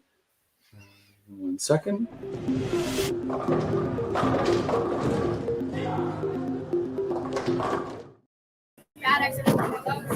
Hi, Natalie and Barry. Welcome to the show. Natalie, I didn't think we were going to see you. I know we have a bit of time. We're delayed on YBC, so you'll see Kyle after the fact. Amazing. Give him a hard time for me. Yeah. Just give you a quick heads up. Your guys' player camera isn't up and running, so just give we will get that sorted. Perfect. Okay. So Barry, Misfits, you guys are sitting in that perpetual playoff spot. You guys got to keep building on better than 500. How's the team feeling? Waiting for all the action. You can use mine if you want. Well, with this later start there, we had a bit of a early get together here, and hopefully they can be ready for this. But we can hope for the best today. That's for sure. Amazing. And Nat, what did the team do on your little 1 hour break there? We went, you know what? We were throwing some balls, going through some of the technical stuff that they tend to do, when they get a little tense or when things aren't going wrong. So we worked it out a bit. We'll see if, how that goes. Yeah, not a problem. Okay, with that being said, what's your lineup looking like for this game? So we're running the same lineup, and we have no bench. So Matt, Mike, Bailey, Lindsay, and Kyle. Amazing. So it'll be a straight shot for the Eclipse. Yep. And Barry, for the Misfits, what's your lineup looking like? We have Jamie, Kaylee, Ron, Curtis, and Justin, with Alan on the bench, and we have no Michelle and no Brent. All right. Michelle's holidaying in Costa Rica. Oh yeah, that's right. She's skydiving. Good for her. Yeah. Okay, we see the player camera coming up. Amazing. Thank you very much. And we'll get your guys' match started. Your next ball counts. Great, thanks. All right. Thanks. Good luck. Bye. It's good.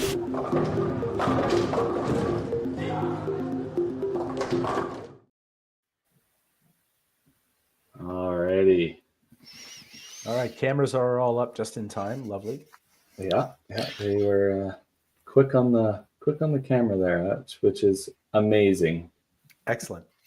Quick correction to something I said earlier. Venom are now sitting at 23 and 25, so just below the 500 line, pretty much where they started the day, but one step closer to the playoffs. And, really all it takes is a couple of hot matches or a couple of lucky breaks going up against a team that struggles to get to 1,200, and all of a sudden what was 5-3 becomes 7-1, and you're right there.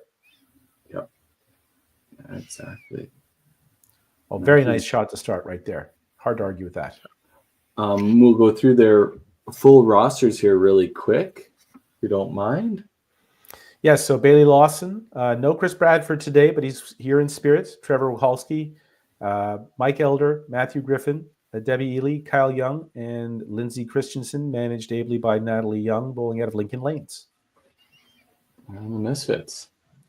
Curtis Dunas, Ron Perry, Jamie McCara, Kaylee Mack, Michelle Hoyle, who is away, I know for sure, Brandon Coburn, Justin Langrock, Ellen Hurst, managed by Barry Urquhart, bowling out of Bonnie Doon in Edmonton. Amazing. And like I said, Misfits have been a playoff team year in, year out. Eclipse have made their fair share of playoffs too, and it's these teams battling for playoff spots. Yeah, the Misfits, one of those teams that's clustered around the 575 mark, 37.5 and 26.5. And so really at this point for them, it's cruising, 4, 5-3 wins would be enough to get them into the playoffs. Yeah.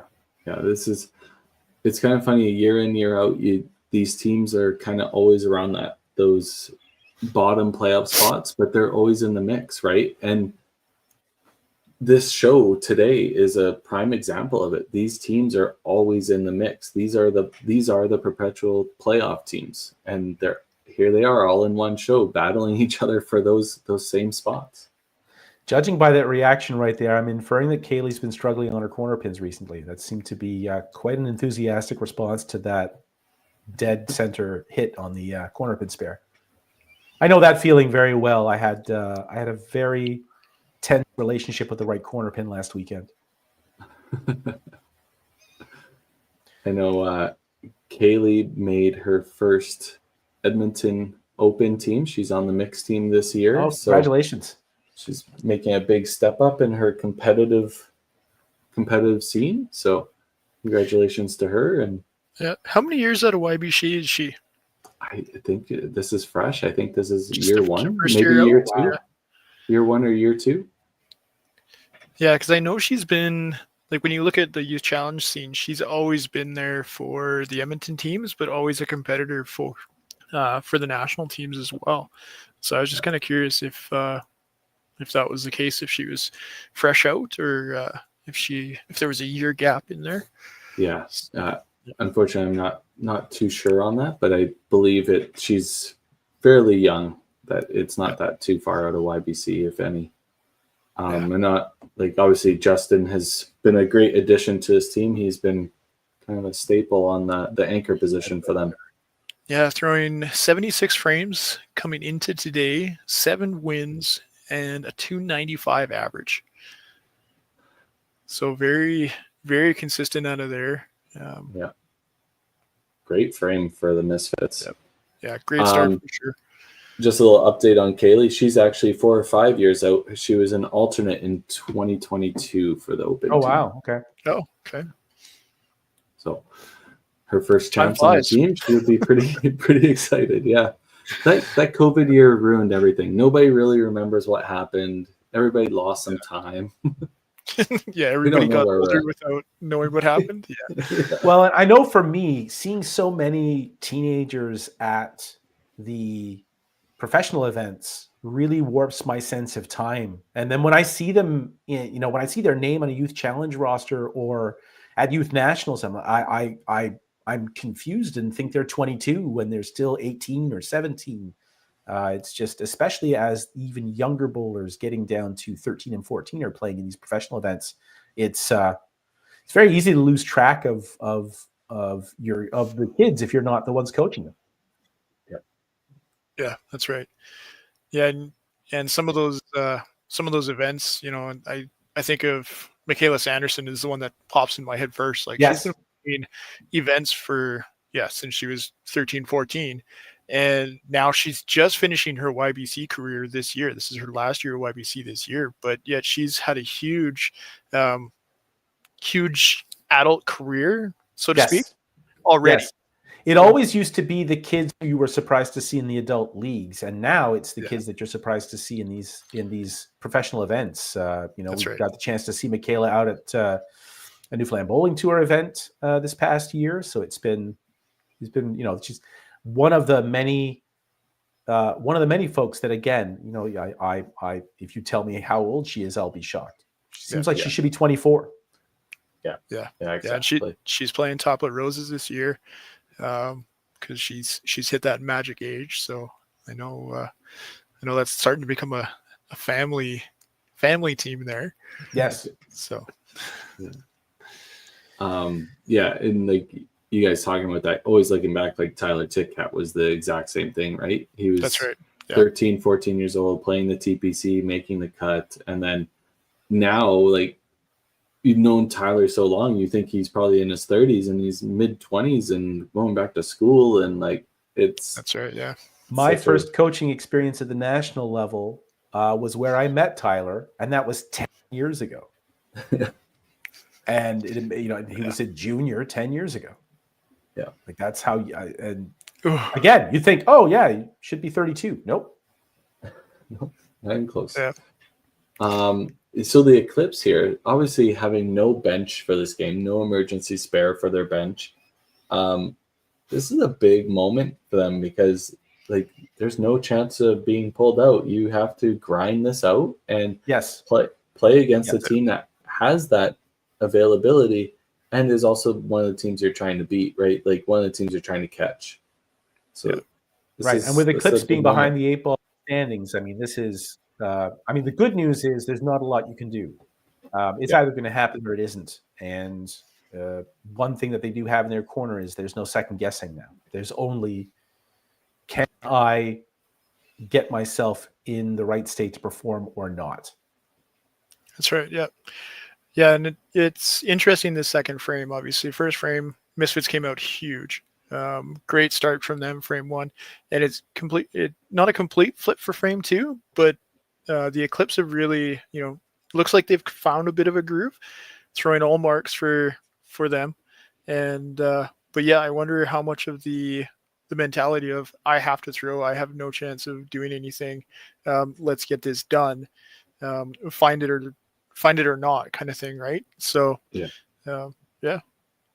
and of course you do have the risk that Misfits might fall into the category of, or might fall into the mindset of, this is ours to win. We have such a huge advantage with the bench. And some people just are not comfortable competing in a position where they're ahead, where they just need to keep doing what they're doing. Suddenly they start thinking about they need to do something extra to make sure they win, and they don't. This should be, Misfits ought to be able to cruise, at least in their own minds, and they have a really good shot at 6 out of 8 here. Let's see what happens. The Misfits had a fantastic season. They're playing really well. They're in a comfortable position. It's going to be neat to see how they play from that position, right? Yep. Yeah. And go ahead. Victor. No, I was going to say, go ahead, JB. All right. So it's a good reminder that the thing that often determines our performance in these situations is a story we tell ourselves about what's going on. Yeah. And, if it's going to come down to that, then, hey, why not practice telling yourself good stories? Sure. Yeah.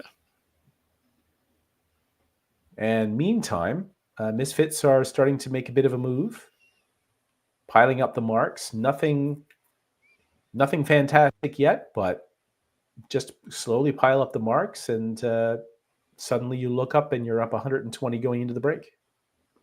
Yeah. The Eclipse are just avoiding the big mistakes at the moment, but they, unfortunately, their double has stopped, where the Misfits still got that double down at the bottom working. That's a big counter, right? Yeah. And there's one thing about keeping the black marks. It's obviously, I would say that's your minimum target all the time, is at least keeping it black.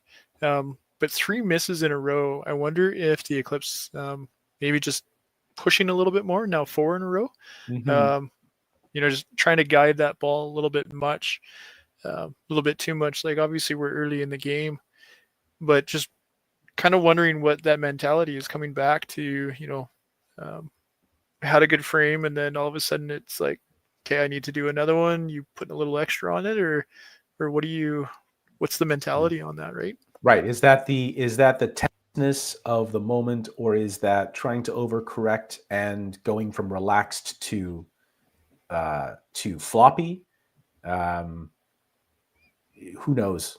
These are the kinds of things that this would be about the only reason why I wouldn't mind having some of these players mic'd up. There's 37 other reasons why that's a bad idea, but that would be one reason to try it. Although we did have that conversation a little bit last weekend. There were a few people who were, I think, getting to the end of the Saturday afternoon shift and made the comment that this is why I'm glad I'm not mic'd. That's fair.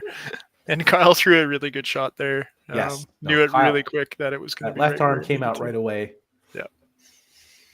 Yeah, he knew he put it where it needed to be. So good on him to hopefully right the train there and get the team back in place. Being able to very quickly just get Matt up there and get thrown right away. Another beautiful shot, just like that first one. The great extension with the arm, and just perfect explosion right at the foul line. Yeah, Justin working on that triple down below, right? Yeah. And it's been no doubter so far. Yeah, bookends for Misfits, and it's just unfortunate that Kyle has not quite got the strikes to keep pace. That's really the difference in the match right now. The middle 3 just sort of looking to get comfortable on both sides.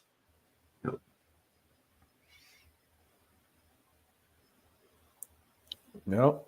And let's see if we see another gleeful left corner pin spare from Kaylee here.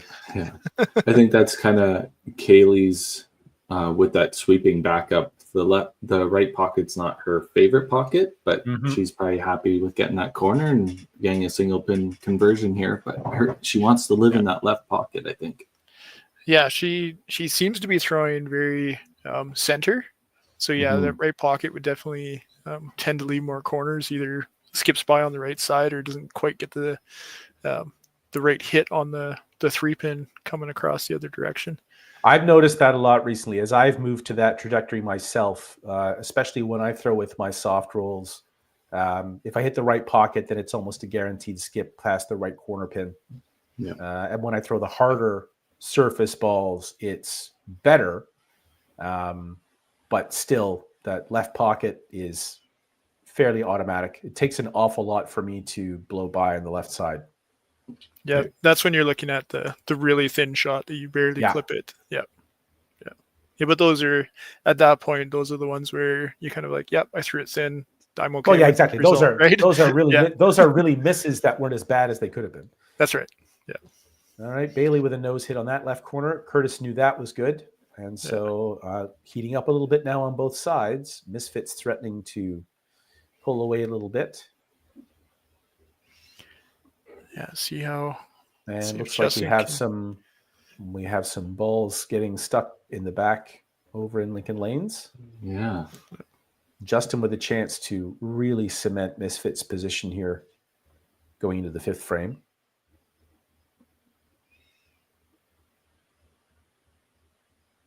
Oh. Even at Bonnie Doon with 17-inch centers and black bases, that direct middle hit will not. I was going to say, what? That's not aces here? Come on. That is still a head pin anywhere. Yeah. But and through the years watching Justin throw, like we both grew up throwing in the same center in Lacombe. He's one of the few Lacomites still bowling. And so I've watched him grow up through youth. He's obviously a few years younger than me, but then as he transitioned into adult career and then we got to bowl on some teams together, it's really fun watching and learning how everybody bowls. I know, Carrie, you and I have thrown on more than enough teams together over the years, but knowing each other's game really starts to make a difference. And you see some of these guys play on different teams because you get the opportunity to do that through the 5PL here, and you get to learn more people and learn ways to potentially help them as well. Is always nice to see. And watching Justin throw, his game has just continues to grow every time I see him throw. It's really fun to watch. Yeah, and I think that's one thing, even through 4 seasons of the 5PL, watching the Eclipse play or the Rock and Rollers, you can learn things about their game that not only maybe it'll help you out, but when you see them at a tour event or at a national event, you feel like you recognize what their game is already. That's right. Yeah, and it's a neat feeling. You get to watch it live every week. Yeah. Jamie got away with one right there, boy. That was fun. Oh, yeah. I think she showed adequate gratitude, if I may say it. Yeah. And and that's a good hit right there. Right pocket. Kaylee and Katie Wells both have similar trajectories and similar reactions to the shot. I'm not sure whether Katie throws maybe a tiny bit harder, but if you haven't had a chance to watch Katie Wells on Rock and Rollers yet, Kaylee is a pretty good preview of what you see from her. Yeah. And once again, now Misfits really, again, this looks like this has a chance to be the strangle them slowly kind of matches. And then, with Eclipse not having a bench, there's not a lot you can do. Yeah. The mindset's got to be straightforward here. Just keep going and hope it's enough. I think this might be the first time we've seen Mike play up. Like, I know in the first game he played up in the lineup as well, but usually he's in 4 or 5 holes. Mm-hmm. So him playing up in the lineup here to kind of switch things up for the Eclipse. Oh, Curtis, no pointing. Bad. No, always point. Point every time. That's aspirational and in recognition of a good shot. The pins are not your fault, my friend. The pins bowling are liars. Bowling gods frown upon the point. That's the one you have to be worried That's the one that hurts the most. Exactly. And especially when you throw that ball and you can feel your body pulling and you're screaming in your head as your arm comes through and there's nothing you can do. Yeah. There we go. How about right at it? No. It just fell off a little bit. Oh, and a nice little break there from Lindsay. Yeah, good little kick there. Yeah, Bailey threw a good ball as well. That line up the gutter is a little dangerous at Bonnie Doon because also that pin's sitting off of the gutter, right? It's not right on the gutter anymore. Yes. Yeah, when you're looking at 17-inch centers, you're almost actually 2 inches off from where that 2-pin traditionally sits on an 18-inch. Yeah. That happened to me the very first game I bowled in Nebs when they switched, and I threw it. I missed on the lane on the outside of the left corner pin, and that was my introduction to the 17-inch centers. Oh, okay, that's how it's going to work. Great. Yeah. Into the break now. Misfits with a not a comfortable lead, but certainly a good lead to be happy with. Yeah, 631 to 537, almost 100 pin lead already. But the Eclipse got some strikes working now, so we'll run our commercial break and bring back the second half of this match.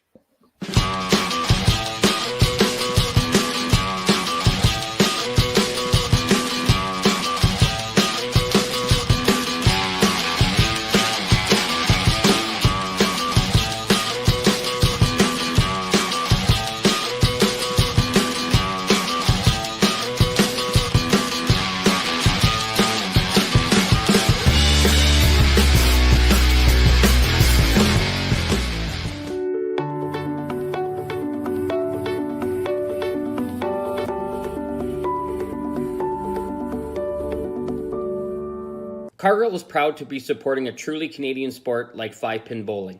We look forward to watching some great competition from many competitors and bowling centers across our country.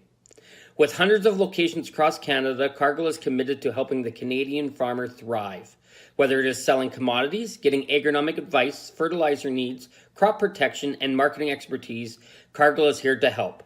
So please enjoy this bowling. Thank you.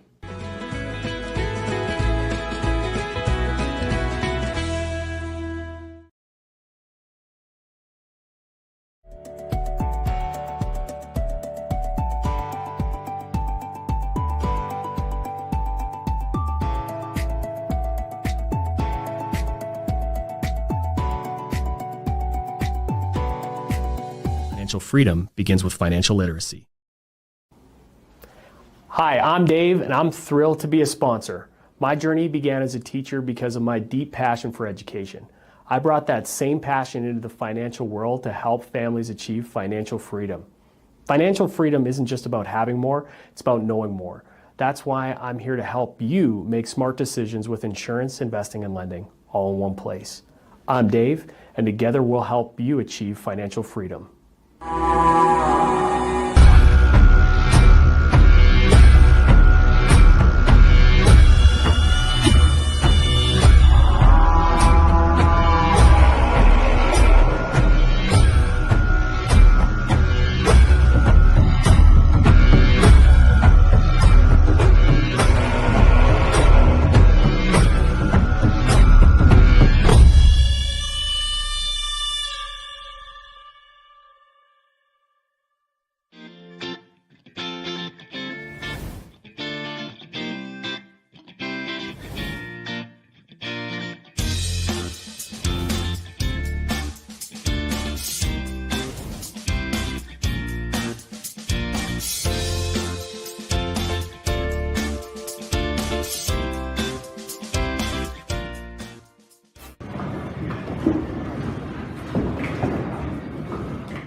Welcome back, folks. So here we are sitting with a difference of 94 on the scoreboard and one double up for Misfits going into the sixth frame. Now we get to answer the usual question, who enjoyed the break more? Always the question of the day. Question of the game, I should say. But really it is the Jamie question. with a slightly more conventional strike right there. A beautiful shot. Yeah, Matt answered as well. So Hambone there for Jamie. Always good to keep the doubles rolling. Keep those points. Yeah, this is moving really as an much as we can. opportunity for either side to apply significant pressure. This is where Eclipse can really make up the deficit right away. Yep. And once again, with no bench, this is, you can't help but feel a little bit of the we have to make the move now. Yeah. Even though they don't have to make the move now, this really does feel like an opportunity that if it goes by, that they might not have another one. And that's right. When you look at the standings, they're going to be 10 games completed today with only 2 games left on their season. So as far as the Eclipse are concerned, it actually does become a do or die situation for them.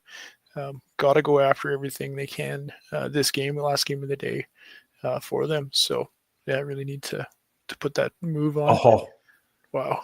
Now that's Bailey will get no criticism for that reaction right there. When you throw a ball that well and don't get a strike, that's there's not a lot you can do. And we saw that a couple of times with at Nebs in the previous match. That sometimes just that 3-pin dies in the gutter, and there's not a lot you can do. Yeah, that's right. Yeah, and whether it's a different texture to that band on that spot, or whatever the reason is, it still hurts a little bit just to watch it die like that. But good on Bailey for coming back, getting the spare. Didn't seem like he had any qualms to that one at all, just right after it. And that does seem like one of the mindset shifts that's especially important for younger bowlers to develop that as early as possible. The idea that you are not entitled to a good result when you throw a good shot. So when you throw that shot, the 14-year-old who stands there with their hands on their hips wondering why the corner pin is still standing, who then goes up and misses the spare by 10 feet. I mean, that's one of the easiest places to start in changing your perspective as a competitor, that you can be happy with the fact that you threw a really good shot, mildly disappointed in the fact that it didn't work out this time, and it doesn't change the fact that the next shot needs to be right in the middle of that corner pin. That's right. Kurt is now hoping that he can take advantage of Lindsay's punch to put up a strike and crawl back into this match down by 38 plus a frame, or 38 minus a frame. So he's got a chance to be ahead if he can start now. Yeah, and Kyle obviously disappointed with that head pin there. There's a big shot from Curtis. And yeah, Kyle once again accurate, but just a little off and spreading those bad shots around instead of grouping them together.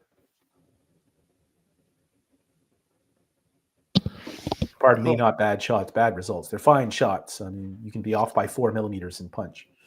That's right. Yeah. Sometimes it's just how it works out in the end. And lost the Misfits camera, at least on my end. Yes, it's unfortunately, camera there. Player camera down, which we've dealt with a little bit throughout this match. Kyle. I mean, this is one of the things that I was kind of hoping to study when we started to gather some performance information from the WCBT events, was to really get a handle on this sort of what effect sequencing these open frames or these punches has on the score. Really, how inefficient is it? I mean, we know from having watched that, Kyle's now thrown 16 frames and I think that's 6 head pins or 6 unsparables, never 2 in a row. This is about as inefficiently as you can score. And really, is that really as bad as it can be? Could it get much worse? What really is the difference? I'd like to have some hard numbers on that, but we just haven't got around to it just yet. Yeah, that's the off-season stat builder. I don't know if that works or not, but the bottleneck really is getting the raw data into any kind of system. That's where really all the work is. And we were talking a little bit about this off camera, that what we don't have is what baseball had in the late 80s and early 90s, in the days before stats.com, the army of volunteers ready to do data entry and data collection. The data collection part is not hard. The data entry is the hard part. That's true. Much meticulous attention, and it's tedious and boring and painful and easy to get wrong. It'd be so much easier if we could get these players to adopt the 5-pin bowling app and just enter their scores as they play, and then it just goes into a database for us. Yes. Yeah, that, to be honest, that is something that I have changed this year. I've been doing that for all of my stuff. And it's funny to watch early season to mid-season progression so far. Just little things like that to see, okay, what did I change that week when I was bowling that has made my game just change just even a little bit for the better, right? Yeah. It's funny, the pushback we get from that, though, is like a unnamed player would be, oh, I don't want to do that stuff. I don't want to enter. Okay, you don't have to. Get somebody to do it for you. Like, you have people watching you. You have maybe somebody on your lane draw is willing to do it. Like, it would be such an easier route to adapt the 5-pin bowling app to go to a database so we could collect all the WCBT numbers or all the whatever event it is, right? That would make it so much easier. But all right, well, I get it. I'm pretty sure I'm not unnamed player, but I am one of the people who, at this stage in my development, I feel like my mental state is too delicate to be able to do that. It would be very difficult for me to stay present in shooting a qualifying shift. But as far as 5PL goes, there is an opportunity, at least for the 5PL teams, if each team can find one more person who's willing to sit there and do the live data entry as we go along. Scorekeeper. Exactly. I mean, we used to have scorers sitting at the score tables all day. Now this is that in the 21st century. That's right. And as I look at all the different apps that are out there for score capturing, 10-pin has a huge array of tracking features, down to the type of ball that you're using on specific frames, is how detailed they've gotten with some of their tracking information. Whereas with 5-pin, it hasn't converted yet, because obviously we've got the different scoring features, whereas all the other bowling styles that are out there, it's all short of 9-pin. It all scores the same. So yeah. Although we have seen some fun developments in the scoring systems themselves now, with the ability to have player profiles that carry on from event to event. We'll be in Timmins pretty soon, and I'll be able to look myself up in their database and combine my results this year with my results from last year. Oh wow! Now I'm not exactly sure how to do that, and I don't know if that's as simple as matching on the name. So as long as they type my name the same, all the information should go to the same player record. That's right. Yeah, until you've got somebody like Gino, and then you have 5 different spellings for Gino. Yeah. Yes, there is that problem, and I can tell you, in having tried to put a season's worth of data together in the WCBT, that was one of the tasks that I forgot we needed to do. Yeah. Are these really the same player? Which spelling of the name is correct? That's right.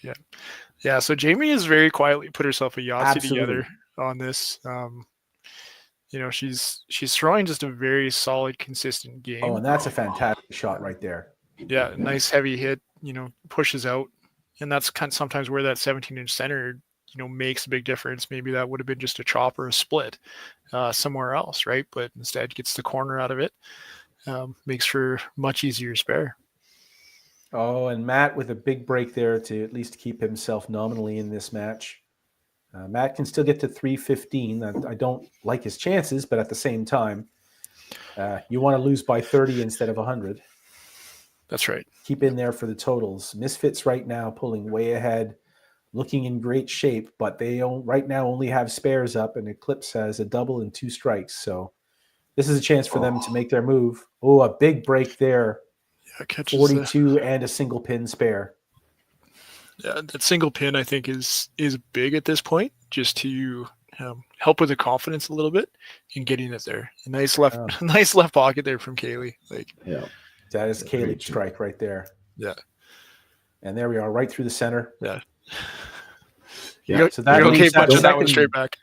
Way better in the chop that second match in great shape now. Mike down by 30 and going into 9 and 10. Still effectively equal. This match right here could get very interesting in a hurry. Yeah, Ron's had a couple of rough frames here. Barry obviously right behind him. I'm wondering if maybe one more ball. Not sure. We're just keeping a close eye on the action. And I mean, Ron has not bowled much in 5PL this year, averaging 228 through 19 frames. That's certainly not the Ron Perry that we've seen at the professional tournaments. And for whatever reason, just on 5PL match day, he hasn't quite managed to put things together. He's been up and down here in this match. Yeah, and sometimes you wonder if the number of quality balls beforehand might make a difference, right? We talked a little bit earlier on the stream about the mentality coming in and getting the start day jitters out. But yeah, when you come in and you're only throwing like 1 or 2 games on the match days, you don't really get a chance to really get in a good groove unless you can get quality practice in, not just ball practice in. So. Yeah. Right, Curtis with a big shot there to take advantage of the head pin for the Eclipse. This is really so. Once again, Misfits saw their 150 pin lead contract, and now it's expanding again. It just changes that quickly. Yeah, and all the setup that the Eclipse had done to kind of work their way back, like all of those doubles, they're all done now. They're all completed as well on the opposite side for the Misfits, but the Misfits were able to, still keep the marks going, but they just had that much more going into the frame. So 9 pretty much starts. Oh. Wow. Oh, that's just wrong. I don't need to have seen every frame of that. That was, yeah. Yeah, that was a tough one for sure. And that's a huge miss right there. Lindsay and Kyle both now spreading around the opens, and that's just, like I said, you can't score any less efficiently than that. We have a Tyler Titcat sighting. I was just gonna say, is that Ty taking pictures for next gen? For the next gen over on their set of lanes? 100%. Yeah, there we go. Yeah, good to see you, buddy. He gives a wave. Nice. Somebody's listening All to the right, stream. Jamie now Yeah. looking for her chance to push this first point over the finish line. Matt maxes out at 3:15. Now not even that. So I believe we're now looking at the keep it in the building, stay behind the foul line level. Oh, Jamie okay. That's just maybe laughing playing. that one. That's maybe taking a little too much advantage of the slack, but still good enough. Play it safe, no punch, right? Yep. She's so aggressive here, though, that I don't see a problem sparing the 3-pin. Oh. Oh, just slid by. That was just an arrow miss. It's okay. What is the good of having slack if you don't use a little bit of it?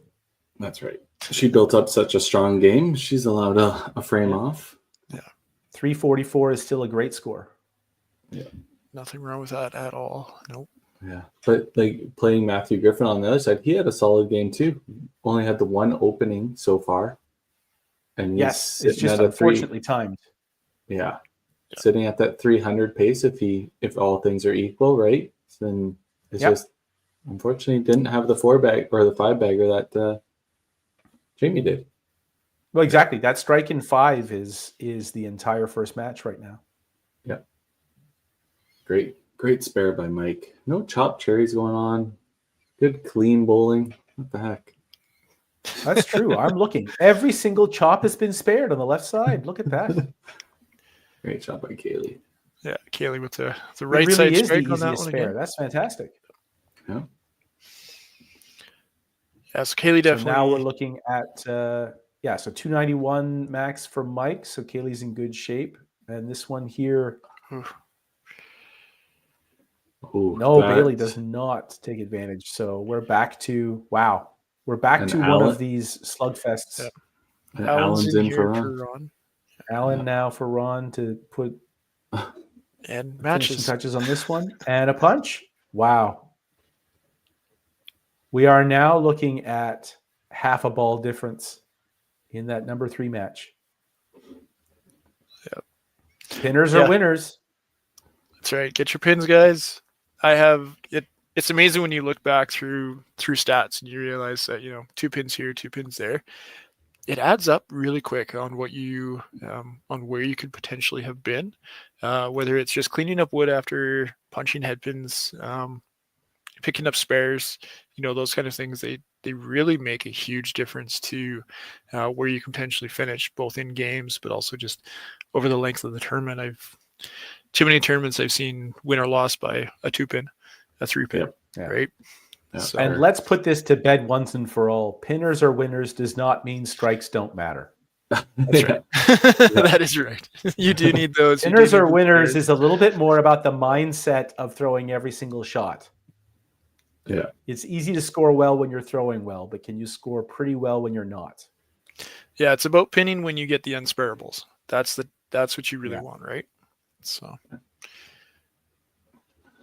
and when you don't get Curtis spares, now hoping to hold on. Yeah. Curtis now hoping to hold on. It's a big spare here. I think that was to at least extend the lead to almost a full ball. A great debate years ago with I think it was Mitch Davies. Yep. Yeah, Mitch. Well, someone gets the bright idea of saying something silly like strikes don't matter. And I mean, strikes don't determine if you're throwing well, but they matter an awful lot. They do. Yeah. Some might say they matter the most. That's just like baseball broadcasters who call home runs rally killers. I've never seen anybody strand a leadoff homer. That's right. Sir. You can say that it's nice for the pitcher to clear his mind and not have to worry about, he doesn't have the constant pressure of a runner at second base. Yeah. But his ERA is sure going to suffer. Being farther behind is more pressure than having a runner at second base. Sorry. Great ball there from Justin. Well, Justin has himself up. Almost put the capper on that number 5 spot. So at this point, Eclipse are looking to maybe steal 3 and walk away. The middle 3 and even the top one. If Jamie has an unlucky first shot. No, that's sorry. I miscalculated on that one. So 1st and 5th are in good shape now. It's really where these middle 3 are going to end up.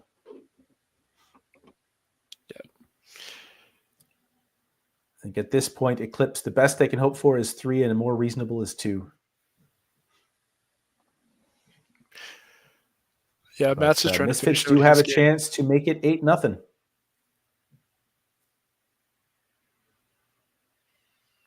That possibility is always there. That is right. Yeah, 3 and 4. And that would put them in quite a commanding position. Yeah, those 3 and 4 matches are the ones obviously within a couple pins right now each. Second match is a little bit more in Kaylee's hands for sure. She can definitely shut it out with a good ball here. Well, a little stumble to the finish, but still very well thrown game for Jamie. You got to get the good shots in a row, and she did that. And if you have to have some not so good shots, get them in a row too. Yeah, so Kaylee can now put she the came into the capper on. day. The magic number is 292. That's where you got to get to. Yeah, Jamie came into the day 40 frames, 263 average, so she definitely helps with that. And aces is not what you want to see. No. Yeah, aces always feels worse than a head pin. And I don't know why, because you actually score better and you have a better chance to actually get the spare, but it just feels so bad. Yeah, it's because it obviously had something. And whatever that was, if the angle was bad or if the roll was just bad, there was a chance that it could have got you a spareable, but it didn't. And that's where I've really got used to training myself to just keep yelling, great head pin, great head pin. You shoot aces, but that's the thought I want. That's a great head pin. That's the best head pin, almost the best head pin you can get. Yeah. Very occasionally one of those corners will fall. Yeah. 2 points now for Misfits and a commanding lead to finish. It's the flying aces that really get you. Yes. Yes. Well, once a year you get those. Yeah, those pocket unfortunately, aces. That's fine. You just walk away. I've seen you throw a few too many of those, Carrie, and my heart breaks every time I watch it. I've just decided it's part of my game. I just don't want to happen on like a $15,000 shot again. That's all. Don't do it when it matters. Yes. Do it in frame 1 of like game 2 of a qualifier or something like that. Yeah. Yeah, you're okay throwing the 435 at that point, right? Oh, this gets very interesting right here now. That is one of the few outcomes you did not want to see. Yeah. Alan was in a position to take this one away. And now Bailey if he doesn't spare it, gets 208. Yeah, he is forced to spare this to not have to throw a 3-pin again. He does have the right speed and a great angle for it. This is a much easier shot for him than for the other faster paced bowlers. Wow. Oh, yes. Even threw it across. Are you kidding me? Wow. And that's the other thing, right? For his angle, his rotation and ball speed, he's got a really good chance to shoot that ball side. Yeah. Yeah. You just need that little extra level of concentration. Yeah. And meanwhile, while we're waiting to see Alan put the capper on this one, we have the same thing cooking in the 4 spot as Lindsay has punched and can get to 206 to at least force Curtis to get to 15. Yeah, this could be there. It is a nail to the Eclipse's season here. Oh, and there it was. Is a reaction from Barry. Well, as much as we've talked today already about how 5-3 win feels, I mean, this is to go from 6-2 to 8-0 in the span of about 3 minutes. That's a tough one for Eclipse to bounce back from. Yeah. Wow. Kyle didn't seem to have it today, and nope. The team just, unfortunately, in big spots, just kind of opened up. Oh, Curtis still hasn't won this yet. There we go. Well, yeah, he needs to clean it up to get it. We know for sure that if Curtis gets split, if Curtis gets tapped here, we know that Rondo won't be feeling too bad for him. Yeah, that's right. Yeah, she's felt that.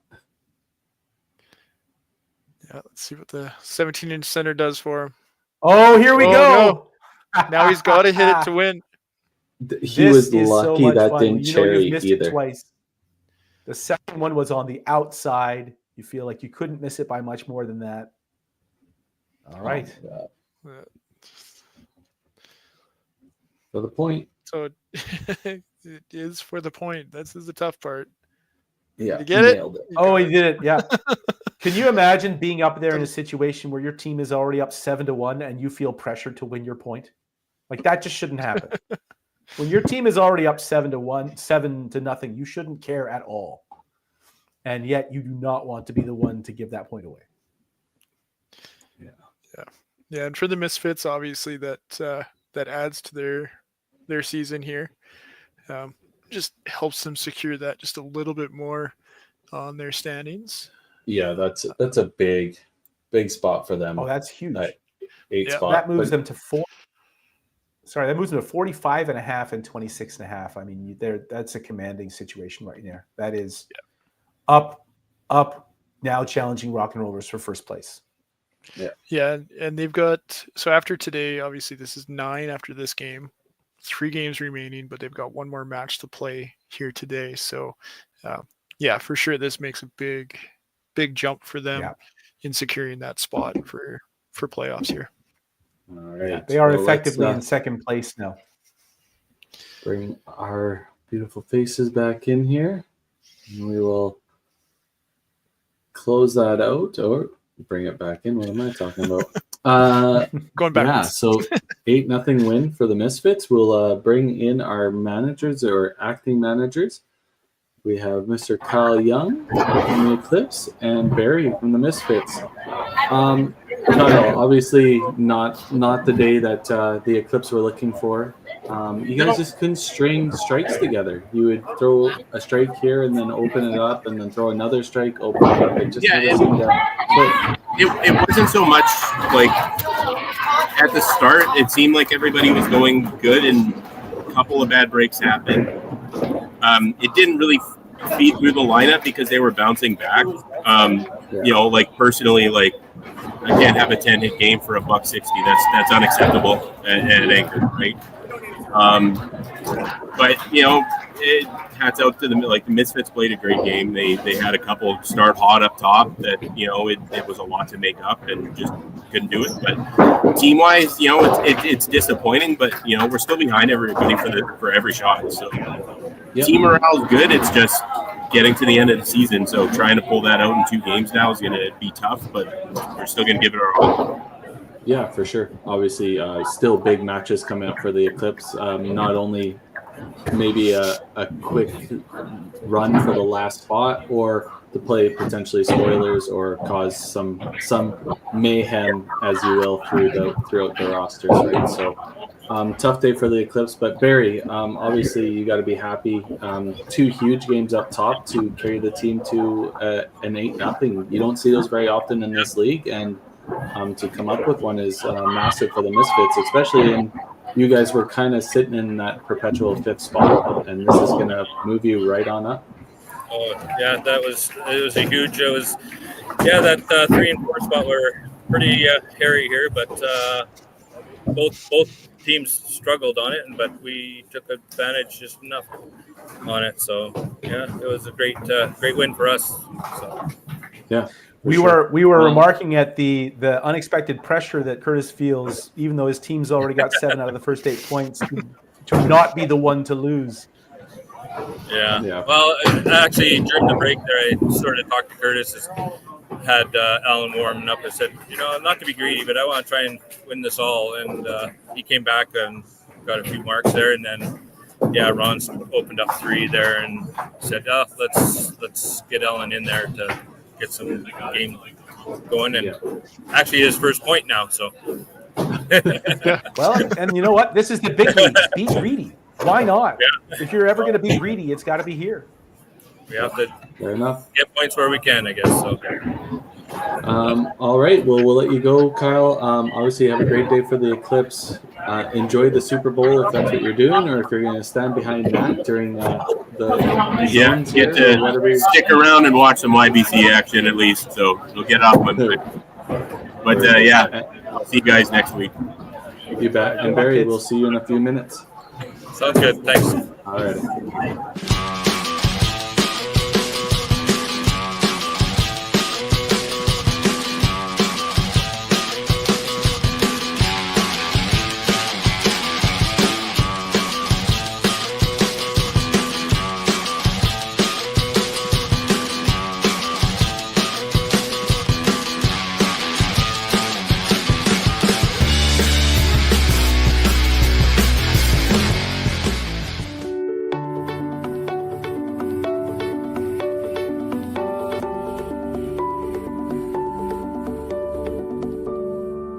Cargill is proud to be supporting a truly Canadian sport like 5-pin bowling. We look forward to watching some great competition from many competitors and bowling centers across our country. With hundreds of locations across Canada, Cargill is committed to helping the Canadian farmer thrive. Whether it is selling commodities, getting agronomic advice, fertilizer needs, crop protection, and marketing expertise, Cargill is here to help. So please enjoy this bowling. Thank you.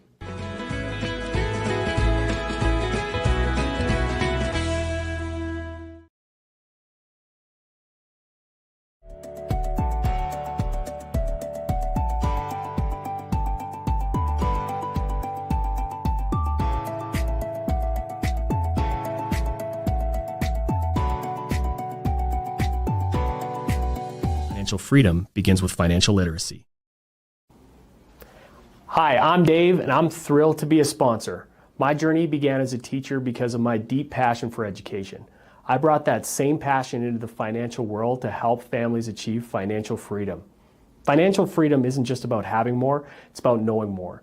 That's why I'm here to help you make smart decisions with insurance, investing, and lending, all in one place. I'm Dave, and together we'll help you achieve financial freedom.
All right, here we go. Our last match of the day. We have Mr. John Cowan for the Mayhem and Barry for the Misfits. We'll bring him in right here.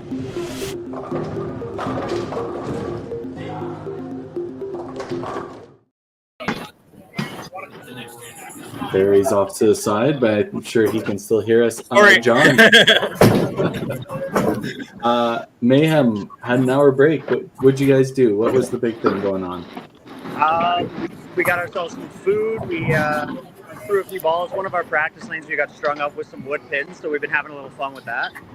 And then just kind of hung around, kept an eye on the game so we can keep track of time, and got ready to go. Amazing. And Barry, obviously you guys coming off an 8-0 win. Now you got the Mayhem. The Mayhem are in one of those spots, just above 500.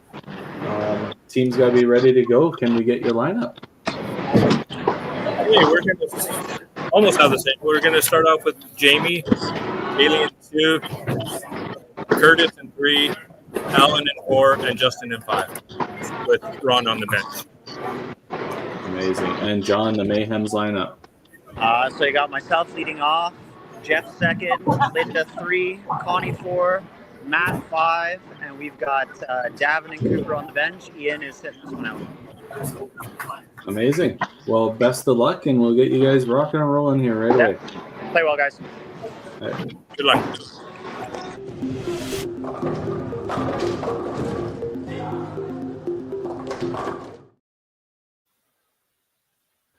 Well, now we have the Misfits vaulting themselves way up already now to a 632 winning percentage. That's easily vaulting themselves into second place. Let's see if they can keep themselves at least over the 600 mark and really make a strong challenge for first place in the division. Yeah, John doesn't waste any time going from the mic over to the lanes. No, he's ready to go every time. Yeah. We'll go over the rosters really quick here. Someone wants to take John Cowan, Matt Houston, Nathan Cooper, Davin Florent, Jeff England, Ian McLean, Linda McLean, and Connie Ward. Managed normally by Steve Barker, who's somewhere southeast of the Bahamas, but today by John Cowan, playing out of Neb's Fun World in downtown Oshawa, Ontario. Not downtown, lovely Oshawa, Ontario. Lovely Oshawa. Yeah. We've got the Misfits, Curtis Dunas, Ron Perry, Jamie McCara, Kylie Mack, Michelle Hoyle, Brandon Coburn, Justin Langrock, Alan Hurst, and managed by Barry Urquhart out of Bonnie Doon Lanes in Edmonton. Amazing. Yeah, so for the Misfits, just a little flip-flop there. Curtis moving up into Ron's spot and Alan staying in the starting spot, number 4, with Ron taking a little time to think about what's going on the bench. Yeah, that big 3-pin spare by Alan to end off that last game. Maybe that was enough to secure his start. Yeah, exactly. Yeah.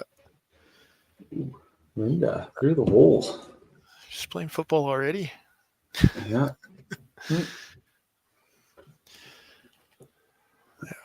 So we now here we have a nice stream. Sorry, we wouldn't do this stream justice on Super Bowl Sunday if we didn't ask who's winning Super Bowl. Oh. Whoever is not playing. How's that? Is that my answer? Yeah, I guess.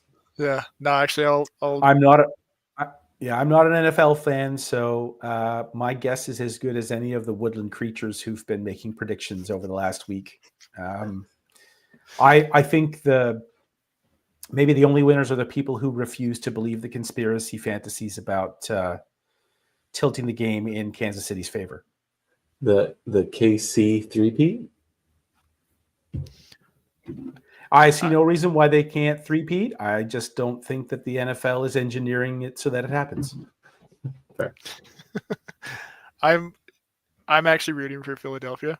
As much as I pay attention to it, I'll just literally watch it through like Sportsnet and just catch the score updates. That's probably as much as I'll pay attention to it. But yeah, I'm definitely more rooting for Philadelphia to take this one over Kansas City. Just mix it up.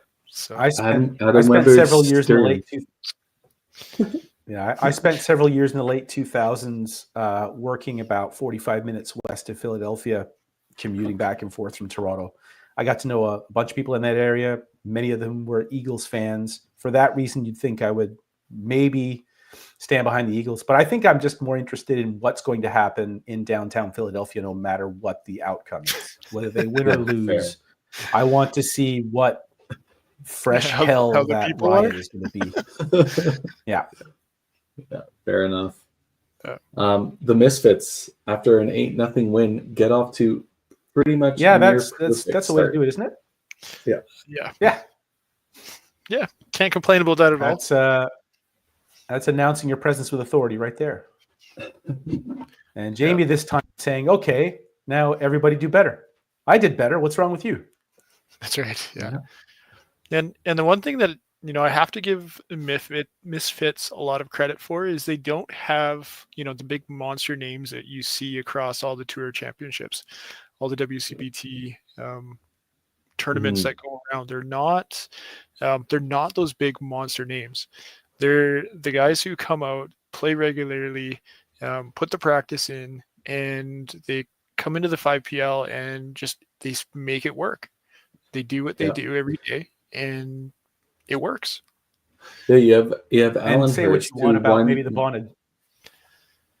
He won the Autumn Open, and Justin made tour finals. Right. But like on the WCBT, that'd be kind of they've done the most so far on that team in WCBT respects. Like that doesn't include the Open, the Masters. Like some of these players have been on national teams, right? But yeah, crazy.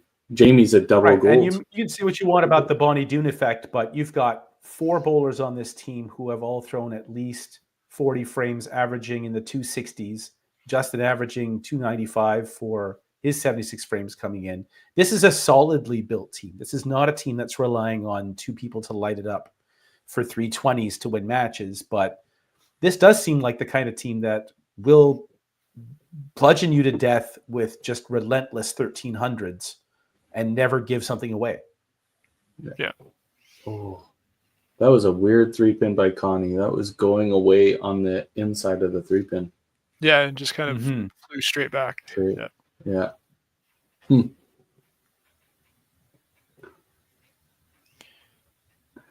Yeah, as much as I've been saying, bands and maintenance and all that kind of stuff, sometimes you do get those weird hits. You never know what's kind of tracking on the ball either sometimes. And you watch different guys, they have their setup where they're cleaning balls with towels, cleaning with their hands. You never know what the reaction is going to be once it hits those pins. It's so weird sometimes. Right. And that's the one thing that really does make the game. It's one thing that makes the game interesting. It's unfortunate. That's the thing that also makes the game difficult. But, it's bowling can't happen if you get the same reaction on the same shot every single time. The game doesn't work. You need to have that random element. The pin sets down and rotates just a little bit. There's a tiny nick out of one part of a rubber, or the bouncy rubber happens to be on the 3-pin today and it was on the head pin last week. Those little things are what makes this game possible, even though they're the things that make us not throw strikes. That's right. Yeah. Yeah. A little bit of slowdown for the Misfits here now, after that strong start. A little bit tougher frame. But Mayhem very much in the same boat though. Not a huge jump. Screeching hold on both sides. Jeff's the only one that's really done anything. I guess John has as well when you consider it properly. Both throwing double marks there for themselves. And Jamie so far the only one who's thrown double mark on her side. Justin having an opportunity here. Yeah, Justin has his chance without trying to put the commentator curse on it. Now that I've said that, I think that was the way it went last week. Every time I how fortunate it is that such a thing does not exist. Yay! Yeah, exactly right. Yeah, he can't hear what I'm saying, but he does. But can't he? Yeah, exactly. I think my personal favorites are the people who think that they're cursing what happens on a sporting event that they're watching on their PVR. That's my personal favorite. That's already violate space-time. Excellent. Cause and effect has no meaning here. That's right. Yeah. So definitely this does promise to be very much a back and forth battle here. It will be a question of whether somebody gets off on a big run. Justin is an excellent candidate for that. Matt is an excellent candidate for that. John, if he gets comfortable, is an excellent candidate for that. And, I think it's going to take now who's going to be the first one to a 4-bagger that's going to give their team the chance to pull away. It doesn't look like it right now, but I have the feeling that we're going to look at a high-scoring finish on both sides. Yeah, and judging by how those two literally just threw their strikes, great balls immediately. John was obviously a little more animated than Jamie comes back, but they both throw great shots to be able to continue their streak. They're obviously ball for ball at this point. So yeah, we'll see how that kind of keeps playing out, and it may come down to the first one who misses, right? So. And this is an area of John's game that's changed a little bit over the last few years. He and I had a chance to have a brief conversation about this last week, that he remains as harsh on himself internally as he's ever been, which is something that, a bunch of us suffer from and he's working on. but he's radically changed how the degree to which he expresses and articulates that outwardly. He used to be a lot more demonstrative, especially when things weren't going well. Whereas now he's, I mean, relatively speaking, reserved maybe is not quite the right word, but he seems to have contained those reactions significantly more. You know, he'll stand there and pause and look at a shot. And there might be some internal dialogue that maybe is best that not be captured on camera, but at least it's not as it was maybe 5 or 6 years ago, where he would be visibly shaking his fist and shaking his head and showing you that he really is not happy with what's going on. So that's one thing that I think that really helps him help his team along, by remaining animated when things are going well, but then not being as outwardly upset when things aren't. Right. And that's very important for that leadoff spot to be able to do, is keep that positive going regardless of what's actually happening. And this is very fun to watch. literally watching both sides go ball for ball, opposite ends here. Yeah, so that's a rare outside 3-pin miss for Matt. Yeah, knowing just how, I mean, he's at the other end of the scale, right? Just he's so smooth. His mechanics are so economical, and anytime he misses that by that much, you don't even know how it's possible. And immediately just throws the ball with that extra little bit of stuff. And yeah, it wasn't the result he wanted, but. And Justin just goes up there and throws a rocket in the left pocket. Yeah, and absolutely. Just walks away. Yep. Another great train. I finally had a chance to bowl with Justin on a lane pair, I think back in October. And it's the kind of thing that just you forget how impressive he is if you don't pay attention, because he just sort of quietly puts up big scores somewhat under the radar. But when you have a front row seat for it, it's relentless. He gets on a little bit of a roll, and it's amazing to watch. Yeah. Oh, what a great shot right there. 2 wrongs make a right. That's nice. Sometimes good job, Body. Yep. Good job, Body. Yeah, John covering his spare. Yeah, both number 1 bowlers showing the rest of the team how it's done. Yeah, important to keep it black. It's probably the one thing I probably say the most. Keep it Absolutely. black. Scores at least will slowly creep up faster than not getting marks. So yeah, it's always a struggle when you're bowling in solo tournaments and trying to remind those who you're actually physically competing against at the same time to, clean up your wood, get all your sticks. You never know, keep it in there.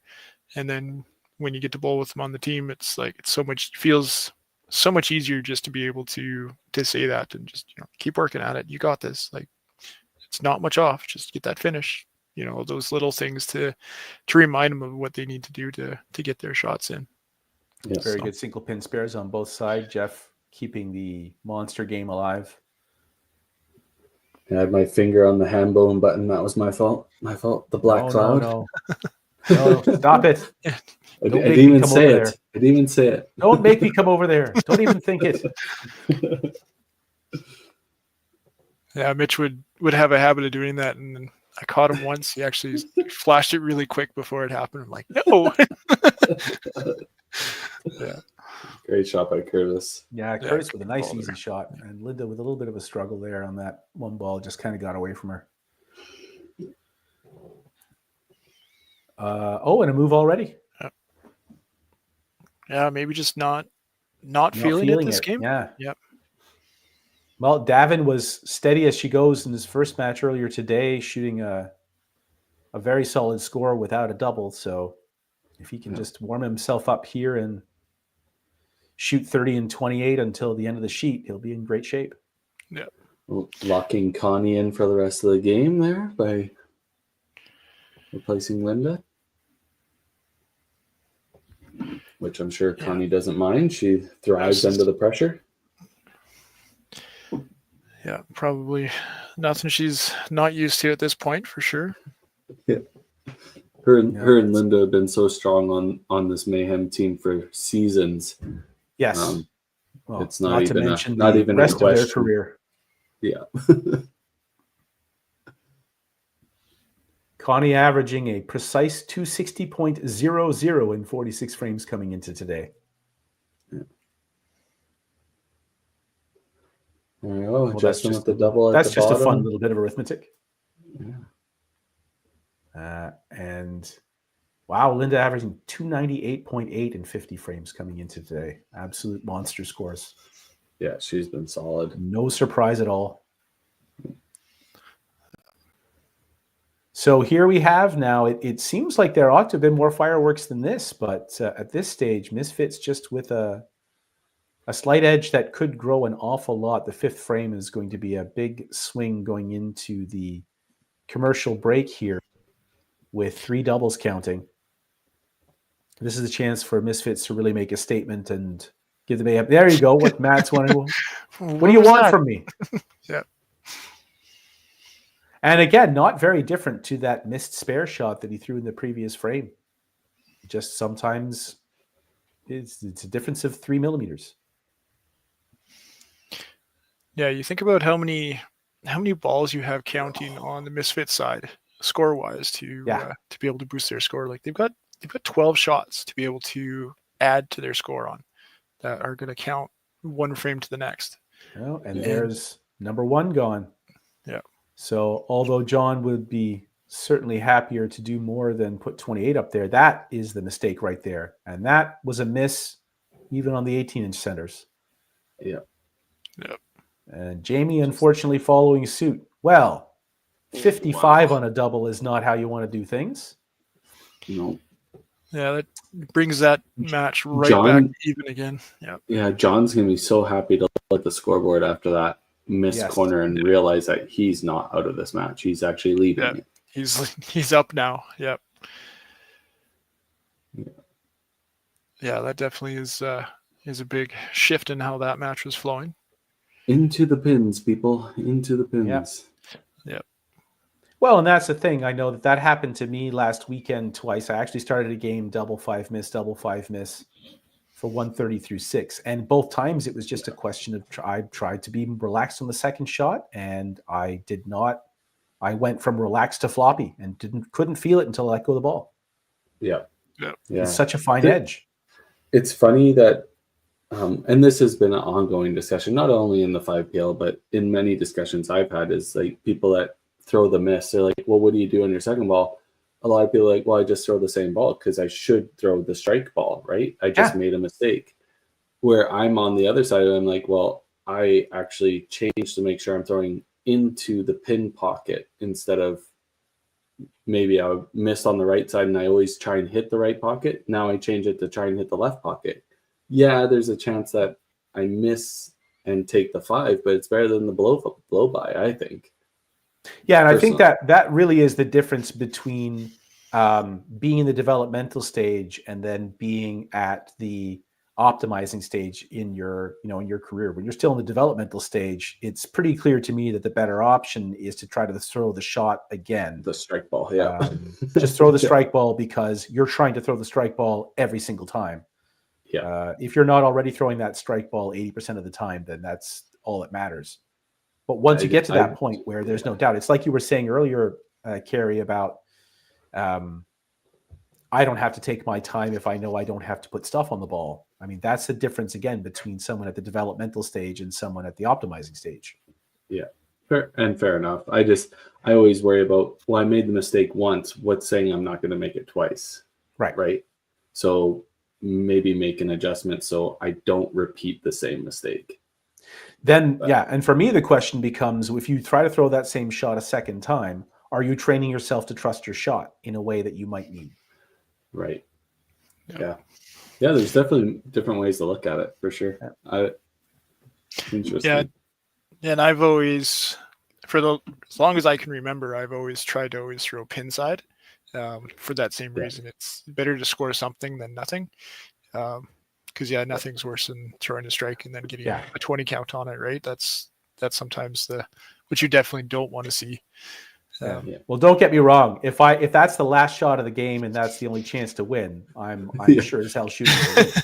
Yeah, for sure. But in the fourth frame of a game somewhere where you're not sure if it's going to matter, I'm at least, I know for me, I'm still at the stage where I just need to focus on trying to throw the same shot every time.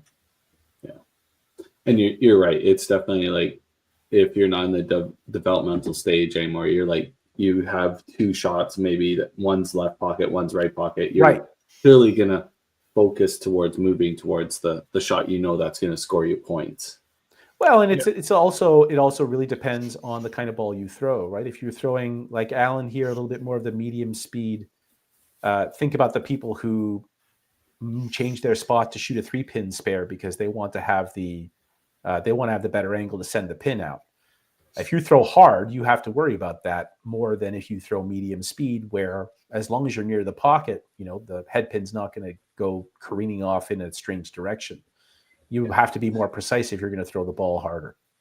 And I do agree with Steve. If you're on an open, it's probably better to try and throw the same shot because you're going to go into the next frame and you want to repeat that shot again. So you're probably thinking like, okay, I'm just going to use this ball as a retrain on. Exactly. This is a calibration ball right here. Yeah.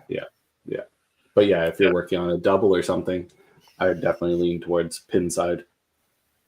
Meantime, it looks like the Misfits are going to take a lead into the break, but it's pretty even to me. Yeah, it definitely changed. The fifth frame was not the frame that the Misfits wanted to go into the break, but now they have a 3-minute break to think that over and reset and get back to the second half with that small lead. So we'll run our commercial break for our last match.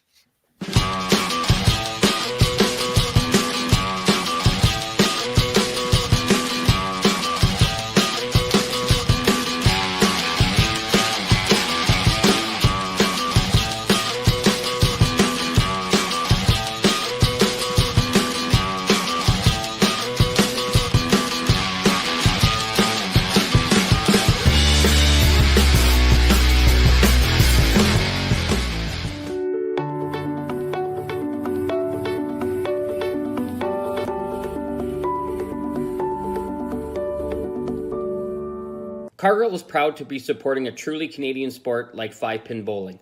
We look forward to watching some great competition from many competitors and bowling centers across our country.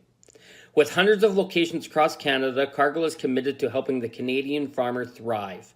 Whether it is selling commodities, getting agronomic advice, fertilizer needs, crop protection, and marketing expertise, Cargill is here to help. So please enjoy this bowling. Thank you.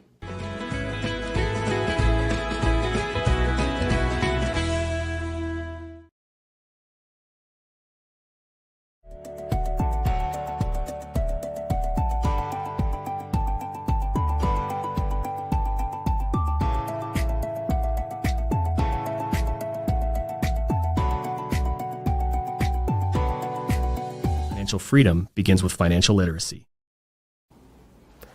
Hi, I'm Dave, and I'm thrilled to be a sponsor. My journey began as a teacher because of my deep passion for education. I brought that same passion into the financial world to help families achieve financial freedom. Financial freedom isn't just about having more, it's about knowing more. That's why I'm here to help you make smart decisions with insurance, investing, and lending, all in one place. I'm Dave, and together we'll help you achieve financial freedom.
Welcome back, folks. Alrighty. Looks like Ian is throwing some warm-up balls. Yeah, getting a few extra shots in. I wonder if he'll get to make an appearance. Yeah, it looks like it's decision time for the 3rd and 4th spots. Well, 4th spot is locked in. Connie that's right. I forgot Connie about is that in change. for the end here. Oh, that's right. With her double punch Jeff- there. So this might be he might be getting ready then to take over for Matt if Matt's not quite feeling it coming out of the break. Yeah, Jamie coming back strong, obviously, after the break. Jamie's had a fantastic day. That's been really fun to watch. Yeah, she's been throwing well today. Yeah, 3:15 to start her first game, and on the same pace here quite easily. Jeff's still throwing great. Jeff's taking that 418 number seriously. He is, yeah. It's a good time to mention that there were a couple of huge scores at Hopedale last weekend. Kevin Dane had the high score of the weekend at 406, and Kevin Berg shot a 405. I believe those were the only two 400 scores. Dwayne Gilardi had a 395 during the top 16 round. Kevin Berg with the maybe not so fun distinction of throwing a 405 in the middle of not a 900 triple. Happens to the best of us. I mean, I would be happy to do that one day. I have seen that happen in a few different instances. That was a different break off the chop there. I mean, good news for him. It was in the middle of an 899, which, good enough. Round numbers don't matter that much, but the principle of the thing. That's right. Yeah. And so now all of a sudden, Oof. Mayhem reminding the Misfits that 8-0 is not going to be as easy this time. Yeah, they have quite literally clawed back the pin difference they had, and capitalizing on their opportunities to throw doubles thus far this frame. So now we'll see whether this is one shot for Matt and then make the move, or if we're playing more by ear. It's hard to take him out after that shot. Yeah. Yeah, good ball on his part. Nice and season, so right?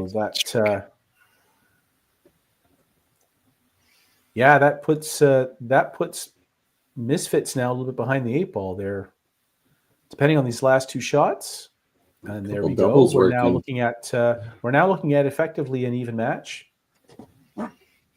Even if Alan spares and Justin strikes, the 2 doubles up there and the 5 marks on the Mayhem side is, yep. Hello to you too, Matt.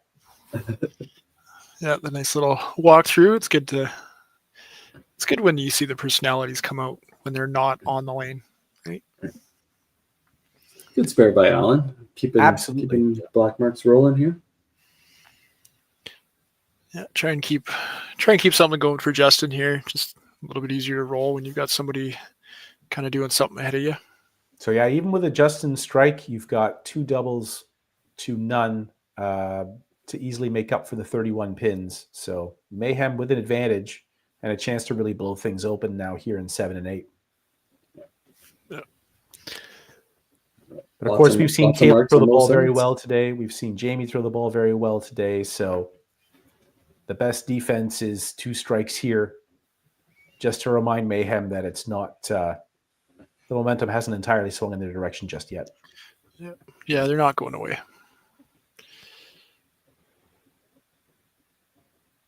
Oh, there we go. Good strikes both sides. Yep. Well, the only thing better than bludgeoning each other to low scores for drama is bludgeoning each other to high scores for drama. It looks like we're going to have a big finish here. I think both these teams feel very much like they can just settle in and it'll get ridiculous. Yeah, if we were playing scores like we were last week, this is one where I could easily would have put into like 2,700 range. Yeah. Right. Oh, that's unfortunate for Kaylee right there. Jeff he really his shot has been incredibly repeatable today. I think that is the 4 out of those 6 strikes were like board perfect, right pocket hits. Yeah. Where was he the first game? Probably working. Yeah, I was gonna say probably on the lane somewhere else. Yeah. Doing what he needs to do. So That was a good ball, though. He Yeah. had the nice release. Just looked like it might have just finished a little thin, a little bit different rotation. Good. That was the wave of hope, not the wave of confidence. That's right.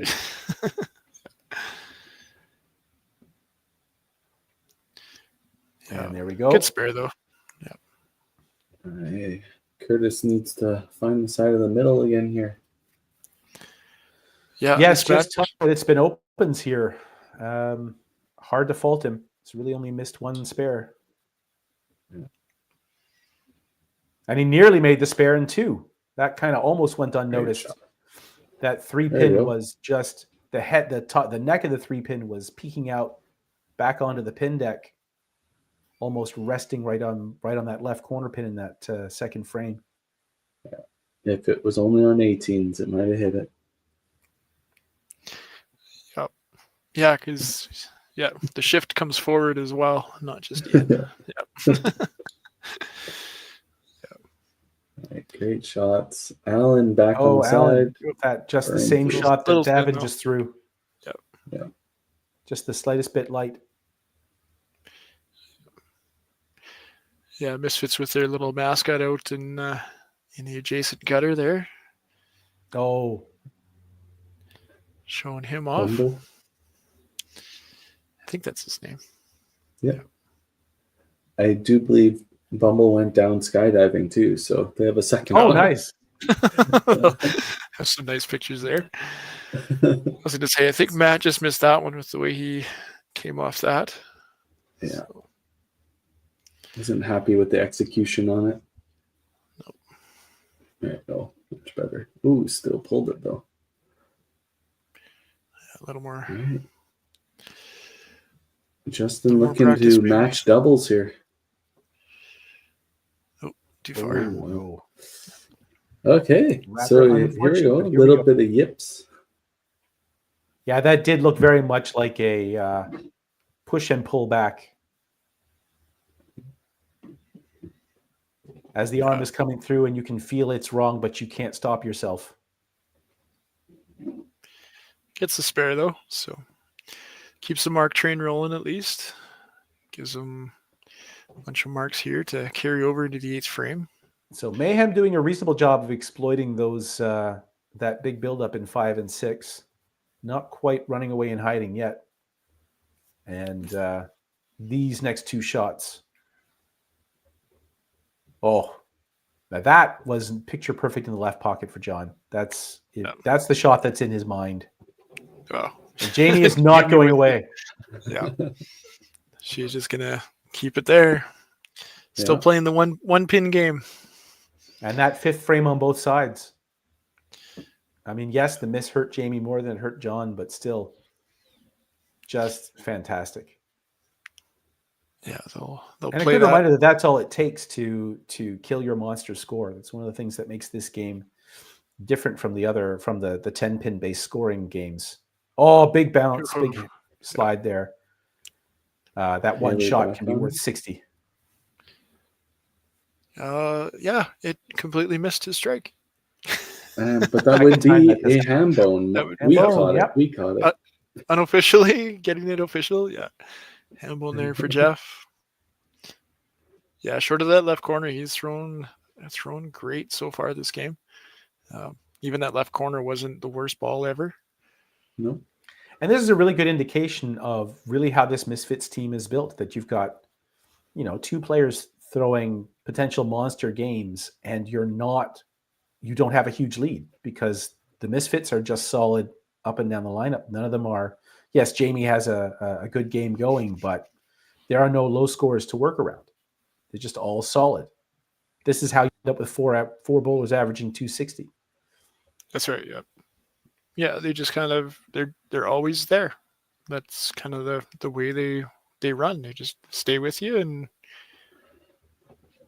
just keep going. Well, and when you're an above 500 team, you want as consistent scoring as you can. And when you're a below 500 team, you want as inconsistent scoring as you can. That gives you the best chance to win points. That's right. Yeah. Yeah. Connie definitely not having the most fun game. Nope. Needed to take a little bit extra there. Just kind of do a reset for herself, I think. see what you can do to make sure that keep your head in the right place to focus and bear down for 9 and 10. Well, a couple of bad breaks and that match is not over. That is not the bad break, though. Alan, very happy with that shot. Yeah, feels he got away with that one. That feels like you're not out of the game, but you've been handed your hat. Yeah, that's right. Yeah, the only match right now that kind of seems to be doing any kind of swapping is Mayhem have taken control of that third spot with the open that Curtis last had here with his punch. Justin punching here. That'll bring that match a little bit tighter as well. Matt all of a sudden looking great since Ian threw his warm-up balls during the commercial break. Unfortunately, he did not. At least it's on a spare, buddy. You're fine. Yeah. 10 count is not as harmful. That's right. Yeah. Just get to pins you can and keep working from there. All right. Well, 9-10 here. Who blinks? Who blinks? This is the pivotal frame. This is the one where you feel it a little bit more. Push away the thoughts that say you got to do it here because this is the worst place to punch, and just throw your ball.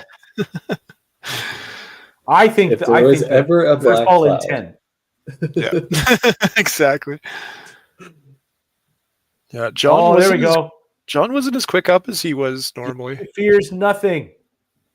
Good handball in there for Jamie. Graphic again. Oh no! That is an Oshawa classic right there. The 3-pin just twirling around in front of the corner pin. That's memories of the white bases and the horrible open of 2015. That's all we saw all weekend. I remember that weekend. That was not a good weekend. How often can this happen when the entire elite bowling world averages 18 pins under where they should be? Yeah. Tough one for Kaylee. All right, Jeff is going to be looking to make up lots of total points here. Yeah. Stack some for bottom. Yeah. Get himself in a really good spot. Mayhem's opportunity to put this one away. Looked like he took a little extra time on that one. Yanked that one. He was. That's funny when you want to settle and instead you force it, right? Yeah, he's been living in the right pocket. His last strike was left pocket, and then that one was even more left. So getting a little quick or something. Something's changing. There you go. Well, and he has that little bit of an explosion at the end. So I guess there is, that does make you a little susceptible to timing differences, and a small timing difference can be outside 3-pin. Yeah. But now opening a 50-pin lead with 2 strikes counting to Misfits 1. Time is getting late early. But that's a good shot. Good shot there from Curtis. Yeah. And that's reminiscent of what happened to Lindsay and Kyle in the last match, what happened to Kyle in the first match of the day, of just not being able to put the strikes and the head pins together, scattering it all like that, scoring as inefficiently as you can. At this level, you can't score 41 every 2 frames. No, it doesn't move you quick enough is usually the case. But that open from Devin will definitely makes a big difference. Definitely make a difference going into 10. Both pockets open for Alan now. You can't miss. Yeah, so a lot of that gap in 2 is being made up here in that 4 spot. Yeah. Yeah, I guess that's true. So where are we there? 461 on the right side and 406 on the left. That's not bad for where things were looking only 10 minutes ago. Yeah. Yeah, and Justin's looking to kind of keep that gap rolling too. Good ball there from him. Well, Justin's match number right now is 284. Connie is at least going to help the bottom. Yep. Yeah, so it is comforting to know when you look up at that score and you feel like you're not there, and then you realize that your team is ahead or at least in the running. That I am finding it easier now to really shut that score out and just look at the bottom and say that's all I'm bowling for right now. I know we say that it's very cliche level, but This is the point where that feels so much more comforting, much better than bowling as a single. That's right. Yeah. Perfect shot. Yeah. Great double there from Matt. Good spot for it. 8-9 is obviously where you want to throw that double going into 10. Give yourself as much opportunity to pad the bottom as you can. So 2 doubles and 2 lone strikes on the left, a double, a lone strike, and 2 spares on the right. Everything's up for grabs, and there we go. John was looking to put a little extra pressure on, I think. Great ball there from Jamie. Jamie's never going to miss again. This is marvelous. Yeah. Yahtzee from her. She's well over 300 average today so far for her 2 matches. Still throwing. Oh. You never look away from an unsparable with John Cowan throwing the ball. Never look away. Yeah, I clipped that 3-pin pretty hard. Yeah. Didn't go, but if it went, it might have been enough momentum. And there are some parts of Nebs where I won't say that the head pin spare is routine for him, but is a reasonable guess. Even with the fancy feet, she gets it. Good for her. 6-pack for her. Yeah, she's had 3 or 4 shots like that where she's just held enough balance at the line to make it work. And then, once the ball's out of your hand, you can dance as much as you want. Yeah. That's right. Yeah. But what an absolutely masterful performance here. Yeah, solid, 100% solid game from her. Not just the fact she's been throwing strikes, but just the consistency that she's been able to do it with today. Both matches. Yeah, and she closed up that gap, right? So now. Oh, absolutely. I mean, if Jeff goes off the sheet, now you've got her 370 to his 378, and it's like neither one happened. That's what a huge lift to the team. 360, fantastic game. It's true. 360 and 315 her first match. Yeah, it's a great day. Yeah. And 360 with an open frame. 360 with a 20 count on a strike. I mean, that'll soften the blow quite a bit. Yeah, that is can't shake your head at that at all. That's solid. And has suddenly put Misfits in a position to really steal these 3 points. This is a big shot for Jeff here. Yeah, Kaylee just trying to do what she can for the bottom. Punched again. Yeah. Nope. Like it was nothing. Left pocket, though, and as we've seen, that's not his best shot. So you can't tell if that was good, if he got away with it a little bit, but certainly it's enough to get the score that matters. Well, sometimes when you're throwing, it doesn't matter which pocket it's going to. Sometimes it's just a matter of how you finish the shot, and everything will just carry. But yeah, another decent shot there. Okay, I take it back. Suddenly, that left pocket is the one. Those 2 shots looked pretty similar to me. Kaylee with an unfortunate finish, and it's hard when you go every other frame punch,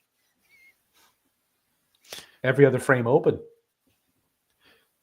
Yeah, sort of odds and evens, but still had 4 punches through that game. So yeah, definitely not the best way you want to do that. I think that's the first power chop we've seen on the Nebs side.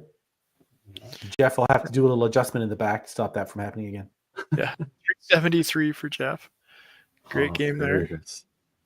Curtis had a chance there to squeeze that one together. Still, well, 40 more here, and then big shot for Allen and 10. Davin with a key strike. Great shot for him. So now we have. Even before I can get the words out of my mouth. So that's a win over on the right-hand side for Mayhem. Yeah, we're playing the total game right now. 6-2 in the face. Yeah, that double for Matt is might be the decision maker here. Absolutely. Justin now needs the first ball there to avoid being shut out. Yeah, Devin just kind of keep going, just adding a few extra pins here. He's already added an extra 15 on the frame. What a solid day for Davin too. Again, that's his first double today. That's right. Oh no, I'm sorry. He had 5 and 6, didn't he? Or was that's true. Yes, Yeah. Or was he 5 did, Linda's shot? Okay, so no, it was Davin. okay, yeah. So now he Yeah. finally got into a groove. A Big double, a one by triple. Allen. Yeah, great ball there from Allen to be able Yes. to push that one through. Yeah. It's going to come down to Matt's double is going to be a deciding factor here. Yep. Well, Connie has a lot to say about it here. She can, I think she can put the totals away right here if she doubles in 10. Yeah. Oh, That's a big chop. That looked worse 3/4 of the way down the lane. Yeah, just had enough on it to just take out the side there. So now See if she Allen can close the gap with this shot right here. Get in there. Oh, I missed the spare. There it is. Oh, Allen's feeling it. Guys, this might come down to the last ball. We are looking at a possible last ball finish. Yeah. So let's all do the arithmetic hurriedly. 1281 on the right side, and now we're looking at 1291 on the left. It's not how you want your day to end. 1371 max for Mayhem. Yes, they should have 90 more, and on the left side we have 90 more? 75 more. 90 if Allen throws his last one, right? So 13. Yes, 90 more. You're right. Yeah. So Yeah. 12. So we're within a ball. 1367 is the magic number for Matt. Matt wants to get Within, to a, 1367. within a ball. Oh my Yeah. God.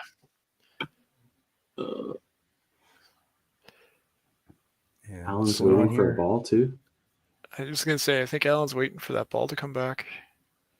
Great. Oh, there we shot go. by Matt. Oh, that was such a smooth shot from him. So Yeah. this matters. Allen needs this strike if he wants to give Justin a chance, and So once they need again, Matt to open this next ball. 1367.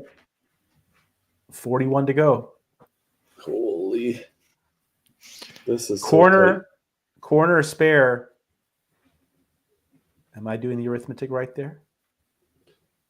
corner spare is not enough because it's within 5, right? Right. Corner spare would be Oh, moot. It's moot. All right. Wow. Sure that's the right term, not moo. Sorry, friends. Friends terminology here. Yep. Coming out for those who get it. Oh, Great ball, Allen Allen. with another. Wow. Why not just Take make it 5 easier on there, your Matt. teammates if you can? Yahtzee for Great. him to finish off the 1341. game. Yeah. All right. Now we can do the arithmetic the other way. 41 needs 50 to go. 50 Needs for the tie. 56. Yep. needs the first one. Right? Whenever it's a round number for the tie, I get excited. If it's a multiple of 5 for the tie, anytime. I'm like, okay, I want to see it. Yeah, ties are actually looking at how many ties are up there on the board through the standings. It may come down to some of these ties that. Wow. That was a heavy hit for sure, but not the way you wanted to see Okay, that. but he needs to spare this for the point now. Yeah. So 1336 max for the Misfits now. Yeah. 1338, but now he needs the individual. Yeah. Yeah. Yep. Take a moment. Yeah, it needs to make it a 5-3. Yep. Take it a moment. Wow. Everybody's going to wait for you, man. Just make sure of it. Yep. That's what you want. There we go. Got it. There you go. Nice pick. All right. Our personal favorite. Oh, the scoring system didn't believe him. It struggled this game. Everybody's favorite. Yeah, so you All right. not a 3-pin. Just Yeah. I've said that to myself and I've done it. Yeah. Punch up the Absolutely. 3-pin to tie a match. It's like, way to go. Got it. That's right. Good work. I have 3. Now you can punch if you want. That's my favorite. Great match, guys. That was That's a intense. wonderful way to finish the session. Yeah. I mean, as Just 5-3 that- matches that go, corner. that's a good one. Yep. Yeah. All right. Yeah. We will bring our Bases in again. So we have a 5-3 win for the Mayhem, 1341 to 1336. Doesn't get much closer than that. Yeah. We'll bring in. Go ahead. I'll bring in our managers here. Coming out of Callan 16 for the and Misfits Barry. is a good way to finish the day. Yeah. Wow. We figured it was going to come down to the last ball. Well done. Yeah.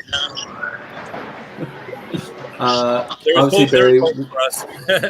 Yeah, we'll start with you. Obviously, the 8-0, and then the 5-3 split loss. It still gets you to 11 points. That's a good day. That's ahead of pace. We were maybe hoping a little bit better for that last game, but yeah. It was back and forth. I guess I got to wear the Luffy hat there.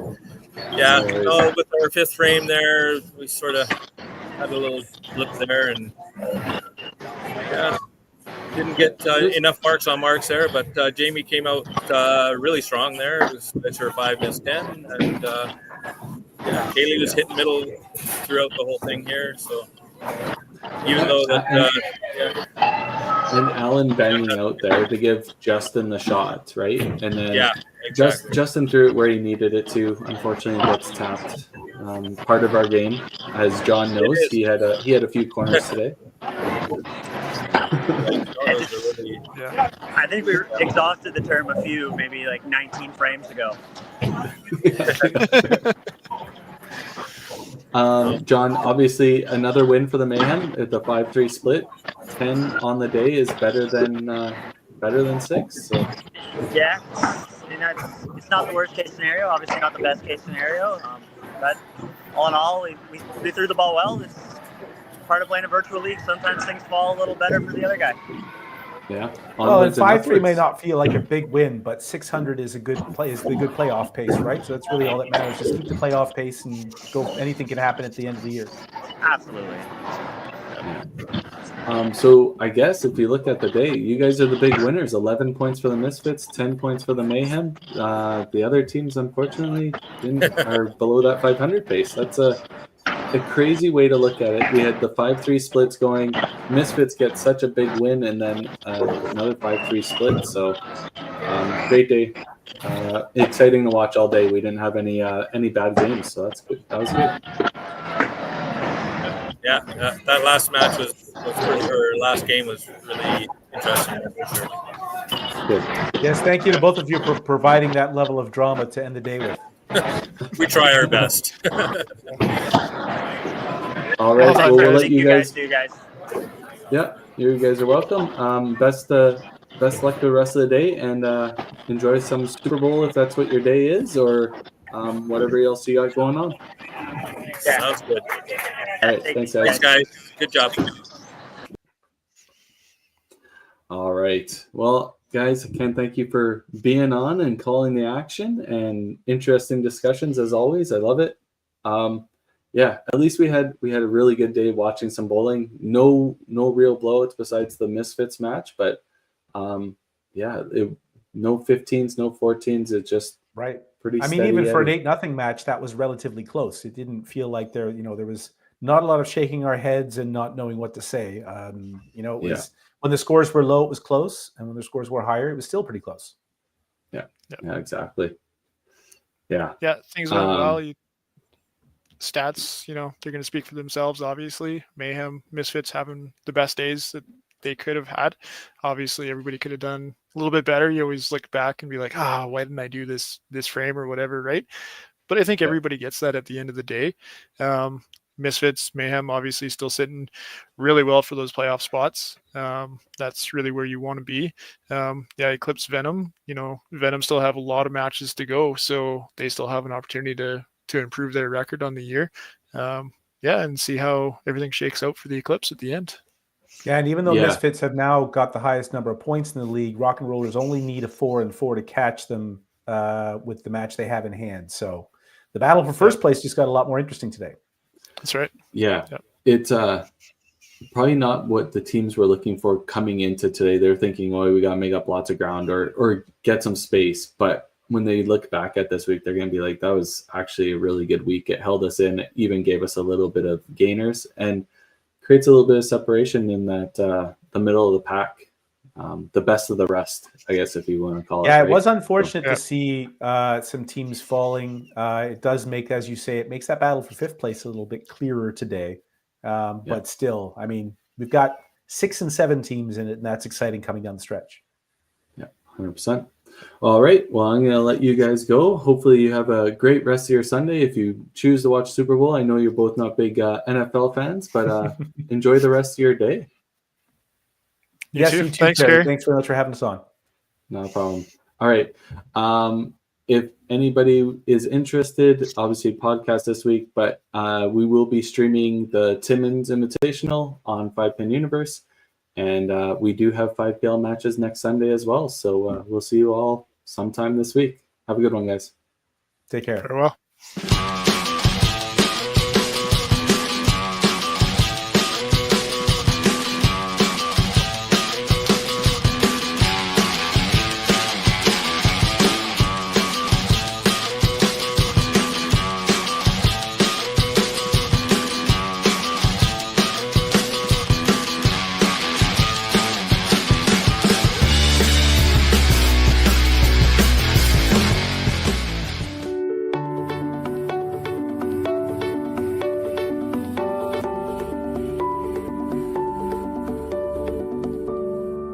Cargill is proud to be supporting a truly Canadian sport like 5-pin bowling.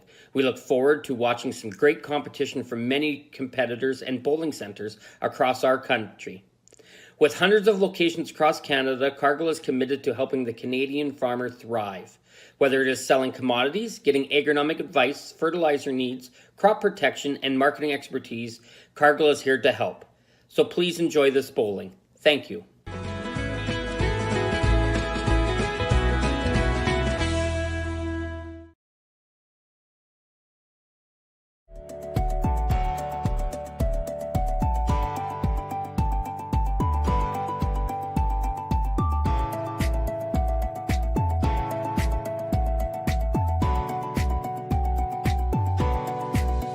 Financial freedom begins with financial literacy.